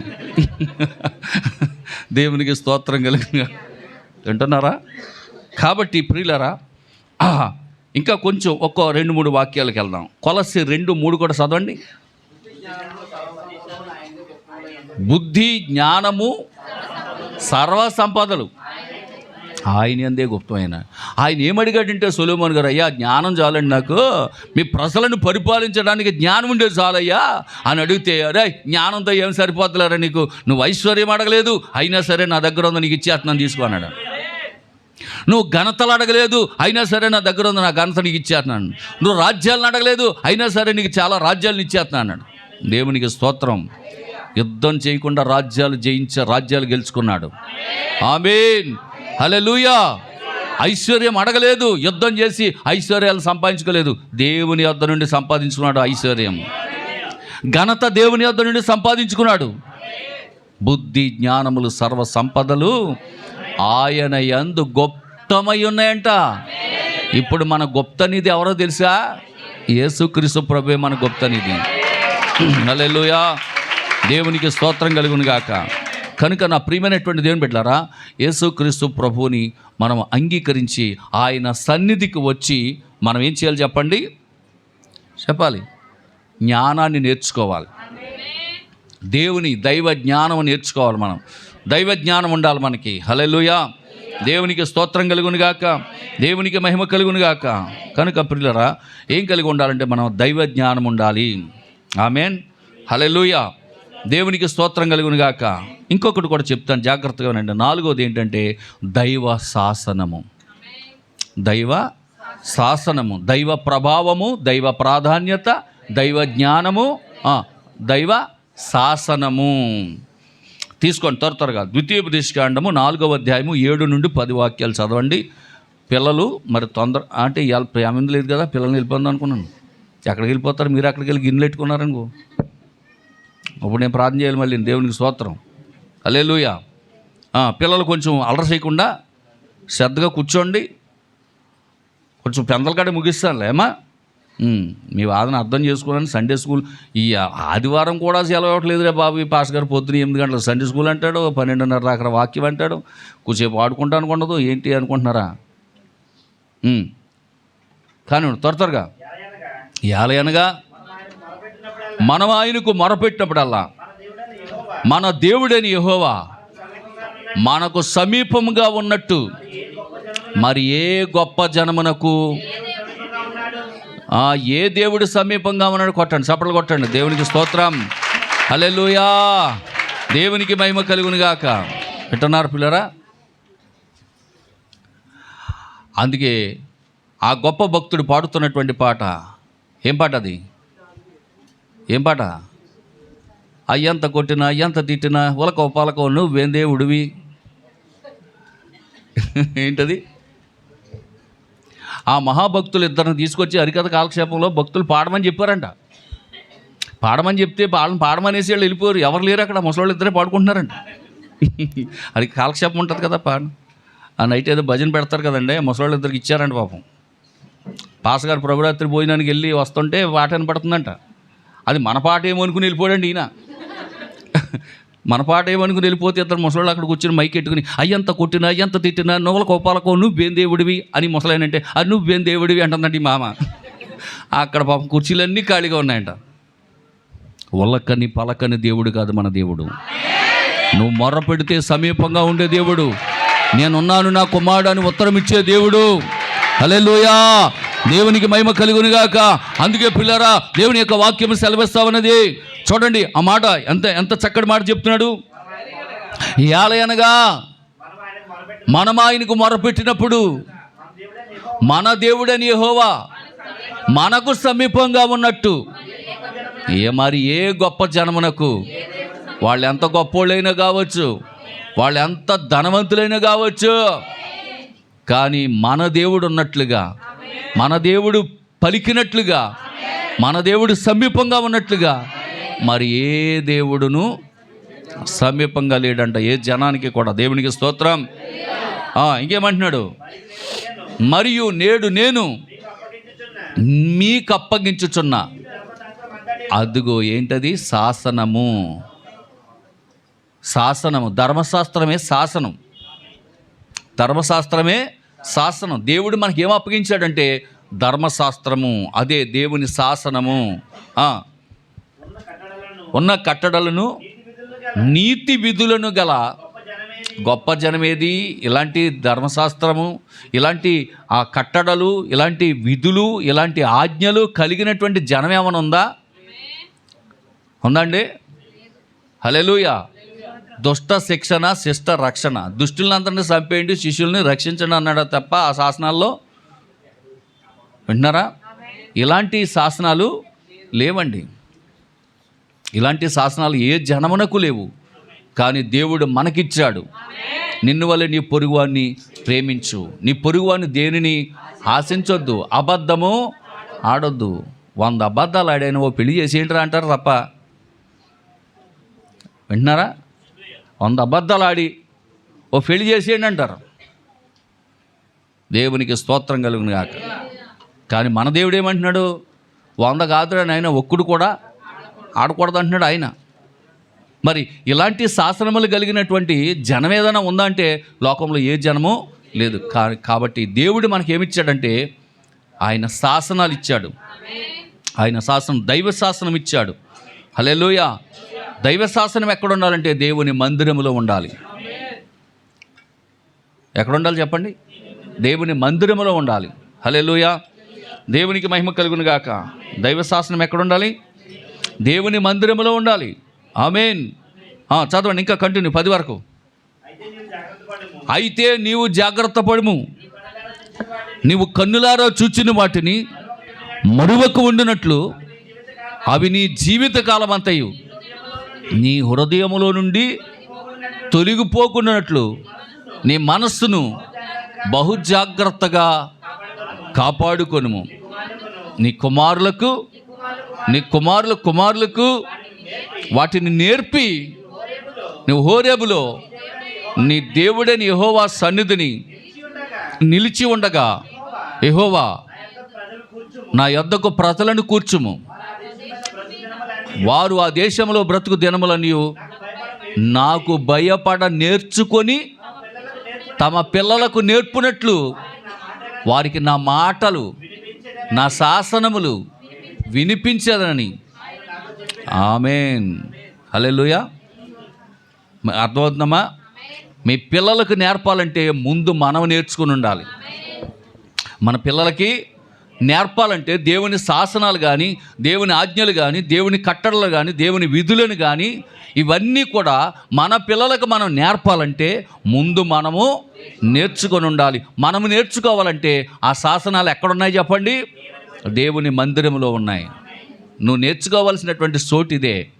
ఇక్కడికి నువ్వు ఎందుకు రావాలంటే నేర్చుకోవడానికి రావాలి. ఇది ఒక దేవుని బడి ఉన్నది. దేవుని యొక్క శాసనాలు నేర్చుకోవడానికి ఇక్కడికి రావాలి మనం. హల్లెలూయా, దేవునికి మహిమ కలుగును గాక. ఆమేన్ అంటున్నారా? మందిరములోనికి రారండి, వందనీయుడేసుని చేరండి. మందిరములోనికి రారండి, వందనీయుడేసుని చేరండి. కలవరమైన కలతలు ఉన్నా, కలవరమైన కలతలు ఉన్నా తొలగిపోవును ఆలయము చేరగా. కలుగు సుఖములు ఆ ప్రభుని వేడగా. మందిరములోనికి రారండి, వందనీయుడేసుని చేరండి. హల్లెలూయా. ఎక్కడికి రావాలి? మందిరములోనికి రావాలి. ఎందుకు రావాలి? కునిపాట్లు పడతానికి. మందిరంలోకి ఎందుకు రావాలండి? కునిపాట్లు పడతానికి. హల్లెలూయా, దేవునికి స్తోత్రం కలుగును గాక. మందిరములోనికి వచ్చి దేవుని యొక్క శాసనములను నేర్చుకోవడానికి, మన బ్రతుకులు మార్చుకోవడానికి దేవుని మందిరమునకు రావాల్సి ఉన్నది. ఆమేన్. జకర్యా 1:6 ఇందాక చదువుకున్నాం మనం. జకర్యా గ్రంథం 1వ అధ్యాయం, లూకా సువార్త 1వ అధ్యాయం 6వ వాక్యంలో జకర్యా గురించి చదువుకున్నాం ఇందాక మనం. వీరిద్దరు అనగా వాళ్ళిద్దరంటే ఎవరంటే జకర్యా అలాగే ఎలిజబెత్తు. వీరిద్దరు భార్యాభర్తలు. వీళ్ళిద్దరూ దేవుని మందిరంలో ఏం నేర్చుకున్నారండి? చదవండి. ప్రభు యొక్క సకలమైన ఆజ్ఞలు, న్యాయ విధులు. చూసారా? సకలమైన దేవుని ఆజ్ఞలు నేర్చుకున్నారు. ఎక్కడ? మందిరంలో నేర్చుకున్నారు. సకలమైన దేవుని ఆజ్ఞలు నేర్చుకున్నారు, సకలమైన దేవుని విధులు నేర్చుకున్నారు. కాబట్టే నిరపరాధులుగా నడుచుకున్నారు. దేవుని దృష్టికి నీతిమంతులై ఉన్నారు. దేవునికి స్తోత్రం. ఏంటన్నారు పిల్లరా? దేవుని మందిరానికి వచ్చి నువ్విక్కడ దేవుని ఆజ్ఞలు, దేవుని విధులు, దేవుని కట్టడలు నేర్చుకొనుచున్న నీవు నేను తప్పు చేయగలవా? చెప్పండి. చేయటానికి భయం వేస్తుందా? లేకపోతే పర్లేదు దేవుడు ఎక్కడ ఉన్నాడులేండి అంటావా? భయం వేస్తుంది. ఇదా? ఏమి నేర్చుకున్నావు నువ్వు? దేవుని శాసనములు, దేవుని న్యాయ విధులను నువ్వు నేర్చుకున్నావు. కాబట్టి వాళ్ళిద్దరూ ఏం చేశారండి? నీతిగా జీవించారండి, దేవుని సేవించారండి, భయభక్తులు కలిగి జీవించారండి. కాబట్టి దేవుని యొక్క మందిరానికి వచ్చినప్పుడు దేవుని యొక్క శాసనములను, దేవుని యొక్క ఆజ్ఞలను, విధులను వాళ్ళు నేర్చుకున్నారు కనుక వాళ్ళు ఎలా జీవించారండి? యథార్థముగా, నిరపరాధులుగా, నీతిమంతులుగా జీవించగలగడానికి ఒక అవకాశం కలిగింది. కాబట్టి దేవుని యొక్క శాసనాలు నీకు కావాలి. దేవుని యొక్క శాసనాలు ఎక్కడ ఉండాలంటే దేవుని మందిరంలో ఉండాలి. ఆమేన్. సామెతల గ్రంథం 3వ అధ్యాయము మొదటి నుంచి. సామెతల గ్రంథము 3వ అధ్యాయము మొదటి నుండి చదవండి త్వరగా. నా కుమారుడా, నా ఉపదేశమును మర్చిపోవద్దు, నా ఆజ్ఞలను హృదయపూర్వకంగా గైకొనుము. పాస్టర్ గారు చెప్పారు కదా అని కాదు, హృదయపూర్వకంగా గైకొను. ఇది దేవుని మాటని గైకొను, ఇది దేవుని యొక్క శాసనమని గైకొను. నా కుమారుడా, నా ఉపదేశమును మరువకు, నా ఆజ్ఞలను హృదయపూర్వకంగా గైకొనుము. అవి ఏం చేస్తాయి? నీకు దీర్ఘాయువు. ఆయన ఏం చెప్తున్నాడు? నీ తల్లిని తండ్రిని తరిమేయి అనడా? నీ తల్లిని తండ్రిని సన్మానించు, అప్పుడు నీవు భూమి మీద దీర్ఘాయుషు. ఉందా లేదా? మరి ఇప్పుడు ఈ ఆజ్ఞ కూడా ఏం చెప్తుంది? నువ్వు ఆ మాటలకు చొప్పున నువ్వు నడిస్తే నువ్వు దీర్ఘాయుషు. తల్లిని తండ్రిని తరిమేవాడికి వాడి ఆయుష్ కట్టవు. అర్థమవుతుందండి? తల్లిని తండ్రిని తరిమేవాడికి వాడి ఆయుష్ ఏమైపోతుంది? దుర్మార్గంగా ప్రవర్తించాడు కనుక వాడి ఆయుష్ ఏమైపోతుంది చెప్పండి? మధ్యలో కట్ అయిపోతుంది. ఇందాకే చెప్పాను మీకు, సామెతల గ్రంథంలో 7:17 ఇందాక చదువు. 4:17 4:17 ఏం చెప్పాను చదవండి. 7:17 ఇందాక 7 సామెతల గ్రంథం 7 ప్రసంగి గ్రంథం 7:17 ప్రసంగి గ్రంథములో 7వ అధ్యాయం 17వ వాక్యం చదివాం కదా ఇందాక. చూడండి, దుర్మార్గ పనులు చేయొద్దు, బుద్ధిహీనంగా తిరగొద్దు, నీ కాలమునకు ముందుగా. నువ్వు ఎందుకు చనిపోతున్నావు? దేవుని ఆజ్ఞను పాటించకపోవడం వలన, దేవుని కట్టడలను, శాసనములను, విధులను గైకొనకపోవటం వలన నీకు దేవుడిచ్చిన దీర్ఘాయుషు నువ్వు అర్ధాయుషుగా మార్చుకుంటున్నావు, అర్ధంతరంగా చచ్చిపోతున్నావు. ఎందుకు చచ్చిపోతున్నావు? దుర్మార్గంగా ప్రవర్తించడం ద్వారా. నువ్వు సన్మార్గంలో ప్రవర్తిస్తే, దేవుని ఆజ్ఞలను గైకొంటే దీర్ఘాయుషు కలుగుతుంది. అందుకంటున్నాడు, నా కుమారుడా, నా మాటలు నీ చెవిని పెట్టు, నీ హృదయంలో దాచుకో, వాటి ప్రకారం జీవించు, నేను ఇచ్చిన ఆయుష్ నీకు దీర్ఘాయుషు. ఆమేన్, హల్లెలూయా. అయినను నరుల ఆయుష్ ఊరుకండి 120. ఇంకెంతసేపు 70. మనం 70 అనుకుంటే 70కి వెళ్ళిపోతాం. దేవునికి స్తోత్రం. ఈ డౌట్గా ఉందండి మీకు. తీసుకోండి, 6వ అధ్యాయం తీసుకోండి. ఆదికాండం 6వ అధ్యాయం తీసుకోండి. ఎందుకు మరి వాళ్ళు ఏమో 70 అంటున్నారు? ఇంకా అదే జ్ఞాపకం వచ్చేది మనకి. ఇంకెందుకంటే వెళ్ళిపోదాం అనుకున్నారుగా. 2వ వాక్యం, 6వ అధ్యాయము, ఆదికాండం 6వ అధ్యాయం 2వ వాక్యం. 2వ వాక్యం చూడండి. వారు తమ అక్రమ విషయంలో నరమాతులై ఉన్నారు, అయినను వారి దినములు 120. ఎన్ని? నువ్వు ఎంత చెడ్డోడు అయినా, నువ్వు ఎంత చెడ్డగా బతికినా 120 ఇచ్చేసాను అన్నాడు దేవుడు. ఆమెను అంటామా? జీవానికి ఒక అమ్మ నీకే 120 కావాలేంటి? దేవునికి స్తోత్రం కలిగింది. మిగిలిన ఎవరు ఆమెను అంటారు ఇట్లా? జీవమణి గారు మాత్రం నాకు 120. హల్లెలూయా. నువ్వు ఎంత చెడ్డగా బతికినా దేవుడు అన్నాడు, ఒరే నువ్వు ఎంత చెడ్డోడు అయిపోయినా నీకు 120 రా, 120 అన్నాడు. మరి 120లో కూడా సగం కూడా బతకుండా చచ్చిపోతున్నావు అంటే అర్థం ఏంటి? నువ్వు దుర్మార్గంగా బ్రతుకుతున్నావు కాబట్టి అన్నాడు. మళ్ళీ దేవుడు నీకు రాసేసాడు 120 అని. బతకట్లేదా? మా మామ 102 సంవత్సరాలు బతికింది, మా నాయనమ్మ 102, 106, పేతురు గారు వాళ్ళ అమ్మమ్మ 106. ఇప్పుడు మీ అమ్మమ్మకి ఎంత? 90 దాటుతాయి. 10 మంది పిల్లలు కానీ ఇంకా 97 బతికే ఉంది. మరి దేవుని యొక్క ఆయుష్ అది. మాట్లాడితే 60, 70 అంటారు. మోషే గారు ప్రార్థన చేశారని బాబు, భయం వేసిపోయింది దానిక. భయం వేసిపోయింది ఎవరికి? మోషే గారికి భయం వేసిపోయింది. ఉంటానంటావా అప్పుడు దాకాను? ఏమో, నరుని ఆయుష్ 70, అధిక బలం ఉండి 8 మాసం గలపొట్టు గట్రా గట్టిగా తింటే 80 బతుకుతాం. అయినా సరే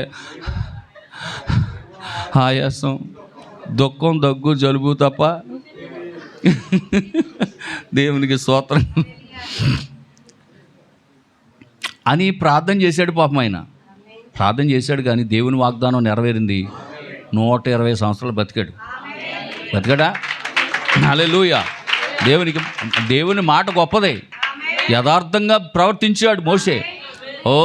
దేవునికి ఇష్టడుగా జీవించాడు మోషే. నా ఇల్లు అంతటలో నమ్మకమైన వాడని సాక్ష్యం పొందాడు మోషే.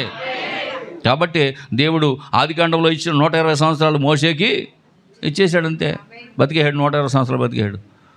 నువ్వైనా నేనైనా ఎవరైనా సరే దేవుని దృష్టికి యథార్థంగా మనము జీవించగలిగినట్లయితే దేవుడు మనకెన్ని సంవత్సరాలు నియమించాడో అన్ని సంవత్సరాలు బతికేస్తాం. అంతే, ఇంకా ఏమక్కలేదు. గడ్డిపరక ఏలాడేస్తే దట్టుకుని ఏలాడేస్తుందంట. సముద్రంలో గడ్డిపరక ఉంటే చాలంట, బతికేస్తాడంట. ప్రాణం అడిగి ఆయుష్ ఉంటే. ఆయుష్ లేకపోతే నువ్వు బోటెట్టుకెళ్ళినా అది మునిగిపోద్ది. దేవునికి స్తోత్రం, తిరబడిపోద్ది అది. వింటున్నారా? నీకు ఆయుష్ అనుకుంటే చెక్క వెళ్తూ ఉంటుంది, అలాగా ఆ చెక్కట్టుకుని నిలగలగా అనుకుంటూ వచ్చేస్తావు, బతికేస్తావు. వింటున్నారా? దేవునికి స్తోత్రం కలిగా. కనుక ప్రియమైనటువంటి దేవుని బిడ్డలారా, ఇక్కడ దేవుని యొక్క వాక్యం ఏం సెలవిస్తుందంటే, నా కుమారుడా, నా ఉపదేశమును ఆలకించండి, అంగీకరించండి, నా హృదయంలో నీ మాటలు ఉంచుకోండి, అవి తొలగిపోవద్దు. ఇంకా త్వరగా అయ్యో, మళ్ళీ సామెతల గ్రంథం మూసేశారా? 3వ అధ్యాయం. దీర్ఘాయువు, సుఖజీవనముతో గడుపు సంవత్సరం నీకు ఇస్తానన్న దేవునికి స్తోత్రం కలుగాక. హల్లెలూయా. శాంతిని ఇస్తానంటున్నాడు, సుఖజీవములు ఇస్తానంటున్నాడు. ఆయన శాసనాలు నువ్వు గైకొంటే, ఆయన శాసనములను నువ్వు గైకొన్నప్పుడు, ఆయన శాసనములను నువ్వు నేర్చుకున్నప్పుడు, మందిరంలోనికి వచ్చి ఏం చేయాలి చెప్పండి? ఆయన శాసనములను మనం నేర్చుకున్నప్పుడు దయను సత్యమును ఎన్నడూ నిన్ను విడిచిపోనియొద్దు, వాటిని నీకు కంఠభూషణంగా ధరించుకొనుము. దేవునికి స్తోత్రం. హృదయం అనే పలక మీద వాటిని రాసుకో. హృదయం అనే పలక, హృదయంలో ఉండాలి వాక్యం ఎప్పుడు కూడా. హల్లెలూయా. అప్పుడు నీకు ఏ భయం ఉండదు అంటున్నాడు. కాబట్టి ఇంకొక వాక్యం, యోహాను సువార్త 2వ అధ్యాయం 5వ వాక్యం. అయ్యో త్వరగా ముగిద్దాం అనుకుంటున్నాను, అయిపోతుంది అప్పుడేని. ఎలకలను పరిగెడుతున్నాయి లోపల, ఎలకలను పరిగెడుతున్నాయి. పరిగెట్టనివ్వకండి. దేవునికి స్తోత్రం. త్వరగా ఎవరో ఎలవా అంటున్నారు? అమ్మా చెప్పండి త్వరగా. ఆయన తల్లి పరిచారకులను పిలిచి ఆయన మీతో చెప్పున్నది చేయడు అన్న. దేవునికి స్తోత్రం. హల్లెలూయా. అంటే ఏంటది? మాట, దేవుని మాట, యేసయ్య మాట. ఆయన ఏం చెప్తుంది మీరు చేయండి. ఆఖరికి బగ్గేసిన మురికాల్లో నీళ్ళు ముంచుకొచ్చేయమన్నా అంతే. మీరు ఆయన ఏం చెప్తారు చేయండి అంతే. బావిలో నీళ్ళు ఏం కర్మ? ఏం చెప్తారు మీరు చేయండి. అయ్యా మురికాల్లో నీళ్ళు అంటే ఫిల్టర్ కాదండి, కాదు, ఏదైనా సరే పట్టుకొచ్చి ఆయన చేసేస్తాడు. ఆయన ఆ వేసుకునేవాడికి ఏమైనా తెలుస్తుంది ఏంటి? సాంబార్ వేసుకునేవాడికి సాంబార్ కదా, ద్రాక్షరసం. మనమైతే సాంబార్ వేస్తాం అంతే కదా. ఆ పోసేవాడికి ఏమైనా తెలుస్తుంది ఏంటి? మనం ఏం కలిపామో, పసుపు కలిపామా, గెంజి కలిపామా, ఏంటమ్మా ఇంకేంటి ఏవో కలుపుతారు కదలా. శనగపిండి భలే చెప్పాం. శనగపిండి అంతా అంటే వీళ్ళు రెడీగా ఉంచుకుంటారు. ఏంటంటే మనకు తయారు చేయడం, అప్పటికప్పుడు తయారు చేయడం రాదు కదా. అందుకని సాంబార్ అయిపోద్దేమని మెలకుగా ముందు జాగ్రత్త పరిచయాలు ఏం చేస్తారంటే అన్నీ కూడా రెడీ పెట్టుకుంటారు. వేడి నీళ్ళు, గెంజి, పసుపు, ఇంకేంటయ్యి శనగపిండి అన్నీ రెడీ పెట్టుకుని ఉంటారు. అది మన పద్ధతి. వేసే పద్ధతి అది కాదు. నీళ్ళు అట్టుకొచ్చేయండి, ఆయన మీతో చెప్పినది చేయండి అంతే. ఆయన ఏం చెప్పాడంటే ఆ బావిలోకి వెళ్ళి ఆ నీళ్ళు తోడుకురంటారా, ఈ బాణలు శుభ్రంగా కడగంటారా, దాన్ని నిండా నింపేయండిరా, పట్టుకెళ్ళి పోసేయండి అన్నాడు. ఇదేంటారు బాబు? అది ఏంటి ప్రభా ఇలాగైతే ద్రాక్షాసం అయిపోద్దా? ఆయన మీతో ఏం చెప్పాడో చేయండి. మళ్ళీ కొచ్చినేయకండి, పాలకొల్లు వెళ్ళాలి, ద్రాక్ష పళ్ళు ఎట్టు రావాలి, పిసగాలి, ఇక ఈ పనులు ఏం చేయబాకండి. ఆయన మీతో చెప్పింది చేయండి అంతే. అవునా? జరిగిందా లేదా? అంటే ఆయన మాటలో శక్తి ఉంది, ఆయన శాసనాల్లో శక్తి ఉన్నాయి, ఆయన ఆజ్ఞల్లో శక్తి ఉంది, ఆయన విధుల్లో శక్తి ఉంది. అది వినండి అంటున్నాడు. లోకసువార్త 5వ అధ్యాయం 5వ వాక్యం. త్వరగా లోకసువార్త 5వ అధ్యాయం 5వ వాక్యం. లోకసువార్త 5వ అధ్యాయం 5వ వాక్యం. ఏలినవాడ రాత్రి అంతా శ్రమపడ్డాం, ఏమీ ప్రయోజనం లేదు, అయినను నీ మాట చొప్పున వాళ్ళలో వేస్తాం. ఆమేన్. హల్లెలూయా. వారు అలాగున చేసి విస్తారమైనటువంటి చేపలు పట్టారంట. కొట్టండి గట్టిగా చేపలు కొట్టి దేవుని నామాన్ని మహిమపరచండి. హల్లెలూయా. దేవునికి మహిమ కలుగును గాక. అవునా కదా? అంటే ఆయన శాసనం, ఆయన ఆజ్ఞ, ఆయన చెప్పింది చేయాల. శాసనం అంటే ఏంటి? అంతే, ఆయన చెప్పింది చేయడమే శాసనం. ఆయన చెప్పిన మాట చేయటమే, గైకొంటమే. కాబట్టి ఆయన చెప్పినట్లుగా శిష్యులు చేశారు, నీళ్లు ముంచారు, ద్రాక్షాసం చేశారు. ఆయన చెప్పినట్టు వల వేసాడు, చేపలు వల పిగిలిపోయేటట్టు చేసింది. దేవునికి స్తోత్రం కలుగాక. ఎలాగొచ్చినాయంటే వస్తాయి. అయ్యో ప్రభు ఏంటైనా రాత్రంతా శ్రమపడ్డాం, ఎక్కడికి వెళ్ళిపోయాం? చేపలు ఎక్కడ పడతాయి నాకు బాగా తెలుసు. అది కాదు అల్లంత దూరం పోయి రాత్రంతా శ్రమపడ్డాం ప్రభా, ఏం పడలేదు, కనీసం కూరకైనా 4 చేపలు అట్టుకెళ్దామంటే ఒక్క పరిగి కూడా పడలేదు ప్రభా. నువ్వేంటి కూసంత లోతుకెళ్ళు, అక్కడ ఇక్కడ అంటున్నావేంటి అని అన్నాడా? లేదు, అయినను నీ మాట చొప్పున వలలు వేతుము. హల్లెలూయా. దేవునికి మహిమ కలుగును గాక. ఆ యొక్క ఒడ్డుకి, ఆ సముద్రపు ఒడ్డుకి సృష్టికర్త అయినటువంటి దేవుడు వచ్చాడని ఎక్కడో ఉన్న చేపలకు తెలిసిపోయిందంట. ఇప్పుడు అవన్నీ ఏం చేసినాయి? ఏసైని చూడడానికి వచ్చినాయంట. ఏసైని చూడాలంటే ఎక్కడ ఉన్నాడు ఆయన? అద్దరి సముద్రపు ఒడ్డున ఉన్నాడు. మరి చేపలన్నీ ఎక్కడికి వచ్చినాయి? ఒడ్డుకు వచ్చినాయి. ఇప్పుడు ఏమన్నా లోతుకి వెళ్ళాలి ఇంకా ఏమన్నా ఎక్కడికో రాత్రి అంతా వెళ్ళాడు పేతురు గారు, అక్కడికి వెళ్ళాలేంటి? అక్కడ ఎక్కడో ఉన్న చేపలే వచ్చేసినాయి కదా ఒడ్డుకి. అక్కడ ఇరా అన్నాడు. అంతే టక్కన వేసాడు, వాళ్ళ చేపలు పట్టేశాడు. దేవునికి స్తోత్రం. ఇంకా ఆనందపడిపోతున్నాడు. ప్రభా రోజుకు వచ్చి ఒక్క మాట చెప్పిన ఆయన, రోజు వచ్చి ఒక మాట చెప్పిన ఆయన, ఎక్కడేమంటావు అక్కడ వేసేస్తాను, సరిపోతున్నా బతుకు, తెల్లారిపోతాను. ఓరు బాబు ఇక నువ్వు ఆపేరా, ఇక నువ్వు చేపలు పట్టక్కర్లేదు, మనుషులు పట్టే జాలగా చేస్తాను రా, నాకు కూడా వచ్చాను. అయ్యి బాబు ఇదేంటి నాని, ఇదే ఆకారం అంటావా? ఇంకో వాటైనా వద్దు, అక్కర్లేదు, చేపలు పిగిలిపోయినాయి అప్పటికే. దేవునికి స్తోత్రం కలిగా. హల్లెలూయా. కాబట్టి పిల్లరా, ఆయన మీతో చెప్పునది చేయుడి, ఆయన మాట చొప్పున వల వేస్తాడు, విస్తారమైన చేపలు పట్టాడు. కాబట్టి దైవ శాసనం అనేది దేవుని మందిరంలో ఉన్నది. ఆయన ఏం చెప్తున్నాడు ఇక్కడ మీరు వినండి, అంతే చాలు. ఆయన చెప్పింది మీరు చేయండి, అంతే. ఏందో అయ్యగారు ఇవాళ పాస్టర్ గారు నన్ను గురించే చెప్పాడు, నిన్ను గురించి కాదు పిల్ల, నిన్ను గురించి కాదు చెప్పింది ఆయన, నీకేదో చెప్పాడు, నువ్వు వినంతే. నాకేం బాధ, నీ గురించి నేను ఎందుకు చెప్తాను? హల్లెలూయా. నేను ఎవరిని ఉద్దేశించి చెప్పను, ఆయన మీతో మాట్లాడుతున్నాడు, ఆయన శాసనములు నీతో మాట్లాడుతున్నాయి. ఆయన నీతో ఈరోజు ఈ వారం ఏం చెప్పాడో చేసే, అంతే. ఇంకంతకుమించి నువ్వేం చేయగల. శాసనములు దేవుని మందిరంలో నేర్పుతున్నప్పుడు వాటిని నేర్చుకొని బుద్ధి కలిగి నీ జీవితాన్ని సరి చేసుకుంటే నీ అంత అదృష్టవంతుడు లోకంలో ఎవడు ఉండడం. ఆఖరిది 5వది.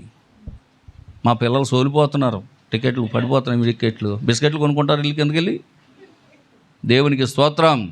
హల్లెలూయా. దేవునికి మహిమ కలుగుగాక. ఆఖరి మాట చదివేండి. ఆఖరి మాట కొరింథీయులకు రాసిన మొదటి పత్రిక, దైవ ప్రేమ. ఆఖరిది ఏంటి చెప్పండి? దైవ ప్రేమ. కొరింథీయులకు రాసిన మొదటి పత్రిక 13వ అధ్యాయము 13వ వాక్యం. కాగా విశ్వాసము, నిరీక్షణ, ప్రేమ, ఈ 3 శ్రేష్టమైనవి. వీటిలో నిలిచేది కడ వరకు ఉండేది ప్రేమ. ఎరా నాయన, అయిపోయింది. తల వంచండి, పైకి ఎత్తండి. దేవునికి స్తోత్రం. హల్లెలూయా. ఏంటమ్మది? విశ్వాసము, నిరీక్షణ, ప్రేమ, ఈ 3 శ్రేష్టమనియే. దేన్ని తీసేయడానికి లేదు. 3 అక్క చెల్లెళ్ళు ముచ్చటైన వాళ్ళే. నా మాటలు అర్థమవుతున్నాయి మీకు? ఎవరెళ్ళో? విశ్వాసం, నిరీక్షణ, ప్రేమ, 3 అక్క చెల్లెళ్ళు. వీళ్ళిద్దరు 3 అందగత్తులే. ఎవరిని తీసేయడానికి లేదు. అందులో బహు అందగత్తి ఎవరంటే ప్రేమ. ఏంటంటే అలా చూస్తున్నారు? అలా చెప్తే మీకు అర్థమవుతుందండి. దేవునికి స్తోత్రం కలిగా. ఈ 3 శ్రేష్టమనియే. అయితే అందులో ప్రేమ శ్రేష్టమైనదంట. ఆమేన్. హల్లెలూయా. హెబ్రీయులకు రాసిన పత్రిక 13వ అధ్యాయం 1వ వాక్యం. త్వరగా అది సహోదర ప్రేమ నిలువురంగా నీడి ఆతిథ్యము చేయ మరొకడి. అది చేస్తున్నారా? మొక్క వదలొద్దు. ఆ మొక్కే కదా రేపు, మరి శుక్రవారం మొక్కలే కదా మనకి. దేవునికి స్తోత్రం. హల్లెలూయా. చెప్పారా ఏంటి కాంపిటీషన్కి? నేను చెప్పలేదమ్మాయి బాబు, నేను చెప్పలేదు. అది బాబు నేను చెప్పలేదమ్మాయి, నేను చెప్పానా? నేను చెప్పలేదు. దేవునికి స్తోత్రం. హల్లెలూయా. కాబట్టి పిల్లరా చూడండి, సహోదర ప్రేమ నిలువరముగా నిలువనీయుడి. ఆతిథ్యము సహోదర ప్రేమ ఉంటే ఏం చేస్తావు? ఆతిథ్యము చేయ మరొకడి. ఎవరెవరు ఎలాంటి వంటలు చేసుకొస్తారో, ఎవరెవరు ఎలాంటి వంటలు తినిపిస్తారో శుక్రవారం అర్థమైపోద్ది. దేవునికి స్తోత్రం. హల్లెలూయా. అయ్యో మళ్ళీ చెప్పేనా? హల్లెలూయా. దేవునికి మహిమ కలుగును గాక. వింటున్నారా? సహోదర ప్రేమ నిలువురంగా నిలవనియ్యండి. దైవ ప్రేమ ఉండాలంట. ఏముండాలి చెప్పండి? దైవ ప్రేమ. సహోదర ప్రేమ నిలువురంగా నిలవనియండి. ఆతిథ్యము చెయ్య మరొకడు అంటున్నాడు. హల్లెలూయా. కాబట్టి వద్దులే. యేసు ప్రభు ఏం చెప్పారంటే పిల్లరా, అప్రేమ లేనివాడు నావాడు. ఇంకంతే, ఒక్క దెబ్బలో తేల్చేసాడు ఒక పాయింట్. ప్రేమ లేనివాడు నావాడు కాడు అన్నాడు. ప్రభువా నేను నాయనా అంటాడు వెళ్ళి. ఎవడరా నువ్వు అంటాడు. అప్పుడు అసలు నా ప్రేమ నీలో నిలుచుందా? నా ప్రేమ నీలో ఉందా? మరి లేనప్పుడు నువ్వు నావాడు ఎలాగవుతావు అంటాడు. రేపు పొద్దున అంతే సంగతులు. ఇంకా ప్రభువా అని పిలిచి ప్రతివాడు పరలోకం చేరడు, కానీ నా తండ్రి చిత్త ప్రకారం చేయు ప్రతివాడు పరలోకం చేరతాడు. వింటున్నారా? హల్లెలూయా. దేవునికి మహిమ కలుగాక. ఇంకా చూద్దామా? యోహాను సువార్త 15:9 కూడా చదివేండి త్వరగా. యోహాను సువార్త 15వ అధ్యాయము 9వ వాక్యం. తండ్రి తన్ను ఎలాగూ ప్రేమించినో నేనును మిమ్మల్ని అలా ప్రేమిస్తున్నాను. నా ప్రేమ యందు నిలిచి ఉండండి. హల్లెలూయా. తండ్రి నన్ను ఎలా ప్రేమించాడో నేను కూడా మిమ్మల్ని అలా ప్రేమిస్తున్నాను, మీరు కూడా మీ సహోదరులను అలాగా ప్రేమించండి అంటున్నాడు. అదే దైవిక ప్రేమ. ఆమేన్. మొదటి యోహాను రాసిన పత్రిక 5వ అధ్యాయం 2వ వాక్యం. యోహాను రాసిన మొదటి పత్రిక 5వ అధ్యాయం 2వ వాక్యం. త్వరగా ముగించేయాలి. నేను 35 అయిపోయింది. 12:35. మనము దేవుణ్ణి ప్రేమించుచు ఆయన ఆజ్ఞలను నెరవేర్చిన వారం అయితిమా, దేవుని పిల్లలను ప్రేమించుచున్నామని దాని వలన ఎరుగుదుము. దైవికమైనటువంటి ప్రేమ, దైవిక ప్రేమ ఉంటే నువ్వు దేవుని పిల్లలను ప్రేమిస్తావు, లేకపోతే ప్రేమించలేము. నువ్వు ప్రేమిస్తున్నావంటే నీలో దైవిక ప్రేమ ఉన్నదని. కాబట్టి ఈరోజు అందరూ కలిగి ఉండవలసింది దైవిక ప్రేమ. ఆమేన్. 3వ అధ్యాయం 23వ వాక్యం. ఇదే మొదటి పత్రిక, యోహాను రాసిన మొదటి పత్రిక 3వ అధ్యాయం 23వ వాక్యం. ఆయన ఆజ్ఞ ఏంటంటే, చదవండి.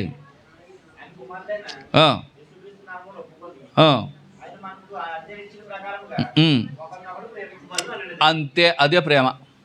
ఇంకేం పెద్ద గొప్ప ఏం కాదు.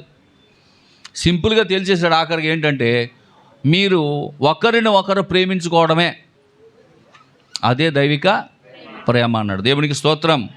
హల్లెలూయా. దేవునికి మహిమ కలుగును గాక. కాబట్టి ప్రియమైనటువంటి దేవుని బిడ్డలారా, నిశ్చయముగా చూడండి, ఈ యొక్క దైవ ప్రభావం అనేది ఇంటి మీద ఉండాలి, దైవ ప్రాధాన్యత అనేది ఇంటిల్లో ఉండాలి, దైవ జ్ఞానం అనేది మందిరంలో ఉండాలి, దైవ జ్ఞానం అనేది మనలో ఉండాలి. దైవ జ్ఞానం ఎవరు కలిగి ఉండాలి? మనము కలిగి ఉండాలి. దైవ శాసనం అనేది దేవుని మందిరంలో ఉండాలి. దైవ ప్రేమ అనేది అందరిలో ఉండాలి. ఆమేన్. హల్లెలూయా. దేవునికి మహిమ కలుగును గాక. కనుక యేసు ప్రభు ఇప్పుడు పశువుల తొట్టులో లేడు. Now Christ in you. క్రీస్తు ఇప్పుడు నీలో ఉన్నాడు. Christ in me. క్రీస్తు నాలో ఉన్నాడు. క్రైస్ట్ ఇన్ వై, మన అందరిలో ఉన్నాడు. కేవలం ఆయన్ని పశువుల తొట్టుకు పరిమితం చెయ్యొద్దు అంటున్నాడు ప్రవక్త. ఏమంటున్నాడంటే ఆఖరిగా ఆయన ఇచ్చే ఆఖరి మాట ఏంటంటే, మీరు యేసుక్రీస్తుని పశువుల తొట్టెకు పరిమితి చెయ్యొద్దు. ఇప్పుడు ఆయన అక్కడ లేడు, ఇప్పుడు ఆయన నీలో ఉన్నాడు, ఇప్పుడు ఆయన నాలో ఉన్నాడు, ఇప్పుడు ఆయన మనలో ఉన్నాడు. అందరూ కూడా లేచి నిలబడదాం. God bless you. అందరికన్నా గొప్పవాడు నాలో ఉన్నాడు, అందరికన్నా మంచివాడు నీలో ఉన్నాడు. ఆమేన్. అందరికన్నా గొప్పవాడు, అందరికన్నా మంచివారు నీలో ఉన్నారు. నాలో ఉన్నారు, యేసు నాలో ఉన్నారు. ఆమేన్. నాలో ఉన్నారు, యేసు నాలో ఉన్నారు. ఓ నజరేయుడైన యేసు, ఓ నజరేయుడైన యేసు నాలో ఉన్నారు. అందరికన్నా గొప్పవారు నాలో ఉన్నారు, అందరికన్నా మంచివారు నాలో ఉన్నారు. ఆమేన్. అందరికన్నా గొప్పవారు నాలో ఉన్నారు, అందరికన్నా మంచివారు నాలో ఉన్నారు. పరులెవ్వరు నన్ను పగబట్టినా భయము లేదులే, నాకు దిగులు లేదులే. ఆమేన్. పరులెవ్వరు నన్ను పగబట్టినా భయము లేదులే, నాకు దిగులు లేదులే. నజరీయుడైన యేసు నాలో ఉన్నారు, నజరీయుడైన యేసు నాలో ఉన్నారు. నాలో ఉన్నారు, యేసు నాలో ఉన్నారు. ఆమేన్. నాలో ఉన్నారు. చెప్పండి. నాలో ఉన్నారు. నజరేయుడైన యేసు నాలో ఉన్నారు, నజరేయుడైన యేసు నాలో ఉన్నారు. అందరికన్నా గొప్పవారు నాలో ఉన్నారు. ఆమేన్. అందరికన్నా మంచివారు నాలో ఉన్నారు, అందరికన్నా గొప్పవారు నాలో ఉన్నారు, అందరికన్నా మంచివారు నాలో ఉన్నారు. హల్లెలూయా. నీ పక్కలతో చెప్పండి, సిస్టర్ యేసు నాలో ఉన్నాడు, సిస్టర్ యేసు నీలో ఉన్నాడు, బ్రదర్ యేసు నాలో ఉన్నారు, యేసు నీలో ఉన్నారు. చెప్పండి. హల్లెలూయా. దేవునికి మహిమ కలుగును గాక. ప్రార్థన చేసుకుందాం. తలలు వంచి కండ్లు మూసుకోనండి. దైవ ప్రభావము మనలో ఉండాలి, మన ఇంటి మీద ఉండాలి. దైవ ప్రభావం ఎక్కడ ఉండాలి చెప్పండి? యేసుక్రీస్తు యొక్క దైవత్వం. మన దేవుడు అని చెప్పుకోవడం పెద్ద గొప్ప కాదు, కానీ ఆయన యొక్క ప్రభావం మన ఇంటి మీద ఉండాలి. దైవ ప్రాధాన్యత మన ఇంటిలో ఉండాలి. దైవ జ్ఞానము మనలో ఉండాలి. దైవ శాసనము దేవుని మందిరంలో ఉండాలి. దైవ ప్రేమ మనందరిలో ఉండాలి. ఈ ఉదయకాల సమయంలో నేర్చుకున్న పాఠాన్ని అన్వయించుకొని ఇంటికి వెళ్ళి నెమరవేసే జంతువులాగా పరిశుద్ధమైన వాటిలుగా జీవించి ఆయన రాకడ కొరకు మనం సిద్ధపడదాం. ప్రార్థన. పరిశుద్ధుడా, ప్రేమ కలిగిన తండ్రి, కృపామయుడ యేసు, నీకు వందనాలు. ఈ మధ్యాహ్నకాల సమయంలో ప్రభువా, నీ పిల్లలమైనటువంటి మేము నీ సన్నిధికి వచ్చి ఇంతవరకు ప్రభువా నీ మాటలు విని ఉన్నాం. అయ్యా, యేసుక్రీస్తు యొక్క దైవత్వం అంటే ఏంటో ప్రభువా నీ దాస్తుని ద్వారా ప్రభు మేము నేర్చుకొని ఉన్నాం. ప్రభువా, నిశ్చయముగా మేము ఆ విధంగా జీవించడానికి సహాయం చేయండి. ఇంతవరకు మా జీవితాల్లో ఏవైనా చిన్న చిన్న లోటుపాట్లు ఏమైనా ఉంటే సరిచేయండి ప్రభువా. సరిచేసి మళ్ళా తిరిగి మమ్మల్ని కట్టండి ప్రభువా. నీ అద్భుతమైనటువంటి కృప దయచేయండి ప్రభువా. నీకు స్తోత్రాలు. చేరు వచ్చిన ప్రజలందరినీ మీరు దీవించండి, ఆశీర్వదించండి. ఇక్కడున్న చిన్న బిడ్డలు స్కూల్కి వెళ్ళేటప్పుడు వచ్చేటప్పుడు నీకు ఆపదలు దయచేయండి. యవ్వన బిడ్డలు వాళ్ళ భవిష్యత్తు విషయంలో, చదువు విషయాల్లో మీరే సహాయం చేయండి. ఇక్కడ ఉన్న పురుషులందరూ మీరు దీవించండి. వారి ఉద్యోగాలను, వారి వ్యాపారాలను మీరు దీవించండి.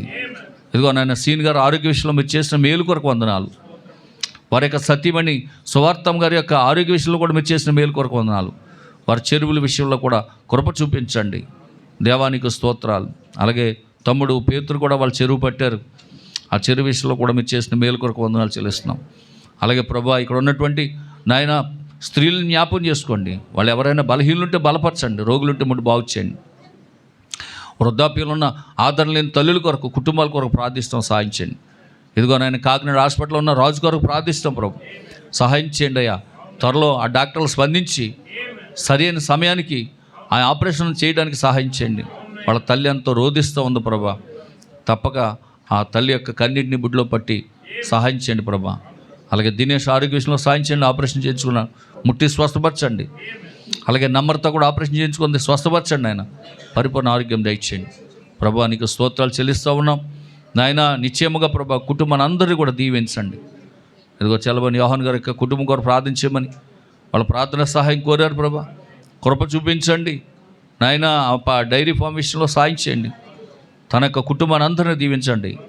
తన కుమారుని, పెద్ద కుమారుని బియోలని, అలాగే కుటుంబాన్ని అందరినీ ఒక్కొక్కరిని దీవించండి.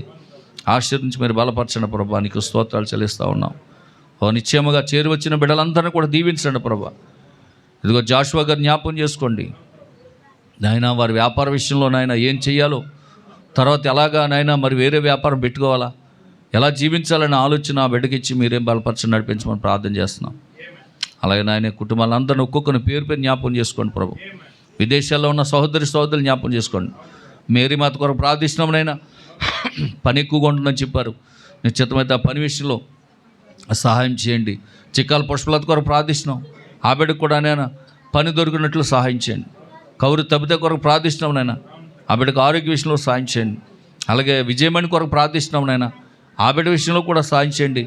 పని కష్టంగా ఉండదని చెప్పింది, కృప చూపించండి. అలాగే నాయన మరి స్వరూపు కొరకు ప్రార్థిస్తున్నాం ప్రభా. ఆ విదేశాలు వెళ్ళిన స్వరూపుని కూడా జ్ఞాపకం చేసుకోండి. మరి కష్టంగా ఉంటుంది, ఇంటికి వచ్చేయాలనుకుంటుంది. ఆ బిడ్డ విషయంలో కూడా కృప చూపించండి. ఇంకా చేరువచ్చిన ప్రజలందరూ కూడా ఒక్కొక్కరిని పేరు పేరున మీరు దీవించి ఆశీర్వదించమని, మీరు బలపరచమని ప్రభా. ఇదిగో ఈ మధ్యాహ్నకాల సమయంలో మరలా తిరిగి ఎవరి గృహాలు వారు వెళుతుండగా తోడే నడిపించండి. ఈ వారంలో జరిగే కూడికలన్నీ కూడా దీవెనికరంగా, ఆశీర్వాదకరంగా జరిగించి మహిమ, ఘనత, ప్రభావాలు మీరు పొందుకోమని యేసుక్రీస్తు నామంలో ప్రార్థించి అడిగి వేడుకొంచున్నాము తండ్రి. మన ప్రభు అయిన యేసుక్రీస్తు వారి యొక్క కృప, దీవెన, సన్నిధి, సహవాసం ఇక్కడ చేరిన మనకు, సకల పరిశుద్ధులకు, మరి ముఖ్యంగా ఈ పునరుద్ధాన ఆరాధనలో పాలుపంపులు పొందిన మనందరికీ సదా దేవుడే తోడే నడిపించి వారమంతా కాపాడును గాక. Amen, amen. Shalom. God bless you. ప్రభు మిమ్మల్ని అందరూ దీవించుగాక. మీ అందరికీ వందనాలు. మరి ఇక్కడ పాంప్లెట్స్ పంచిపెట్టండి.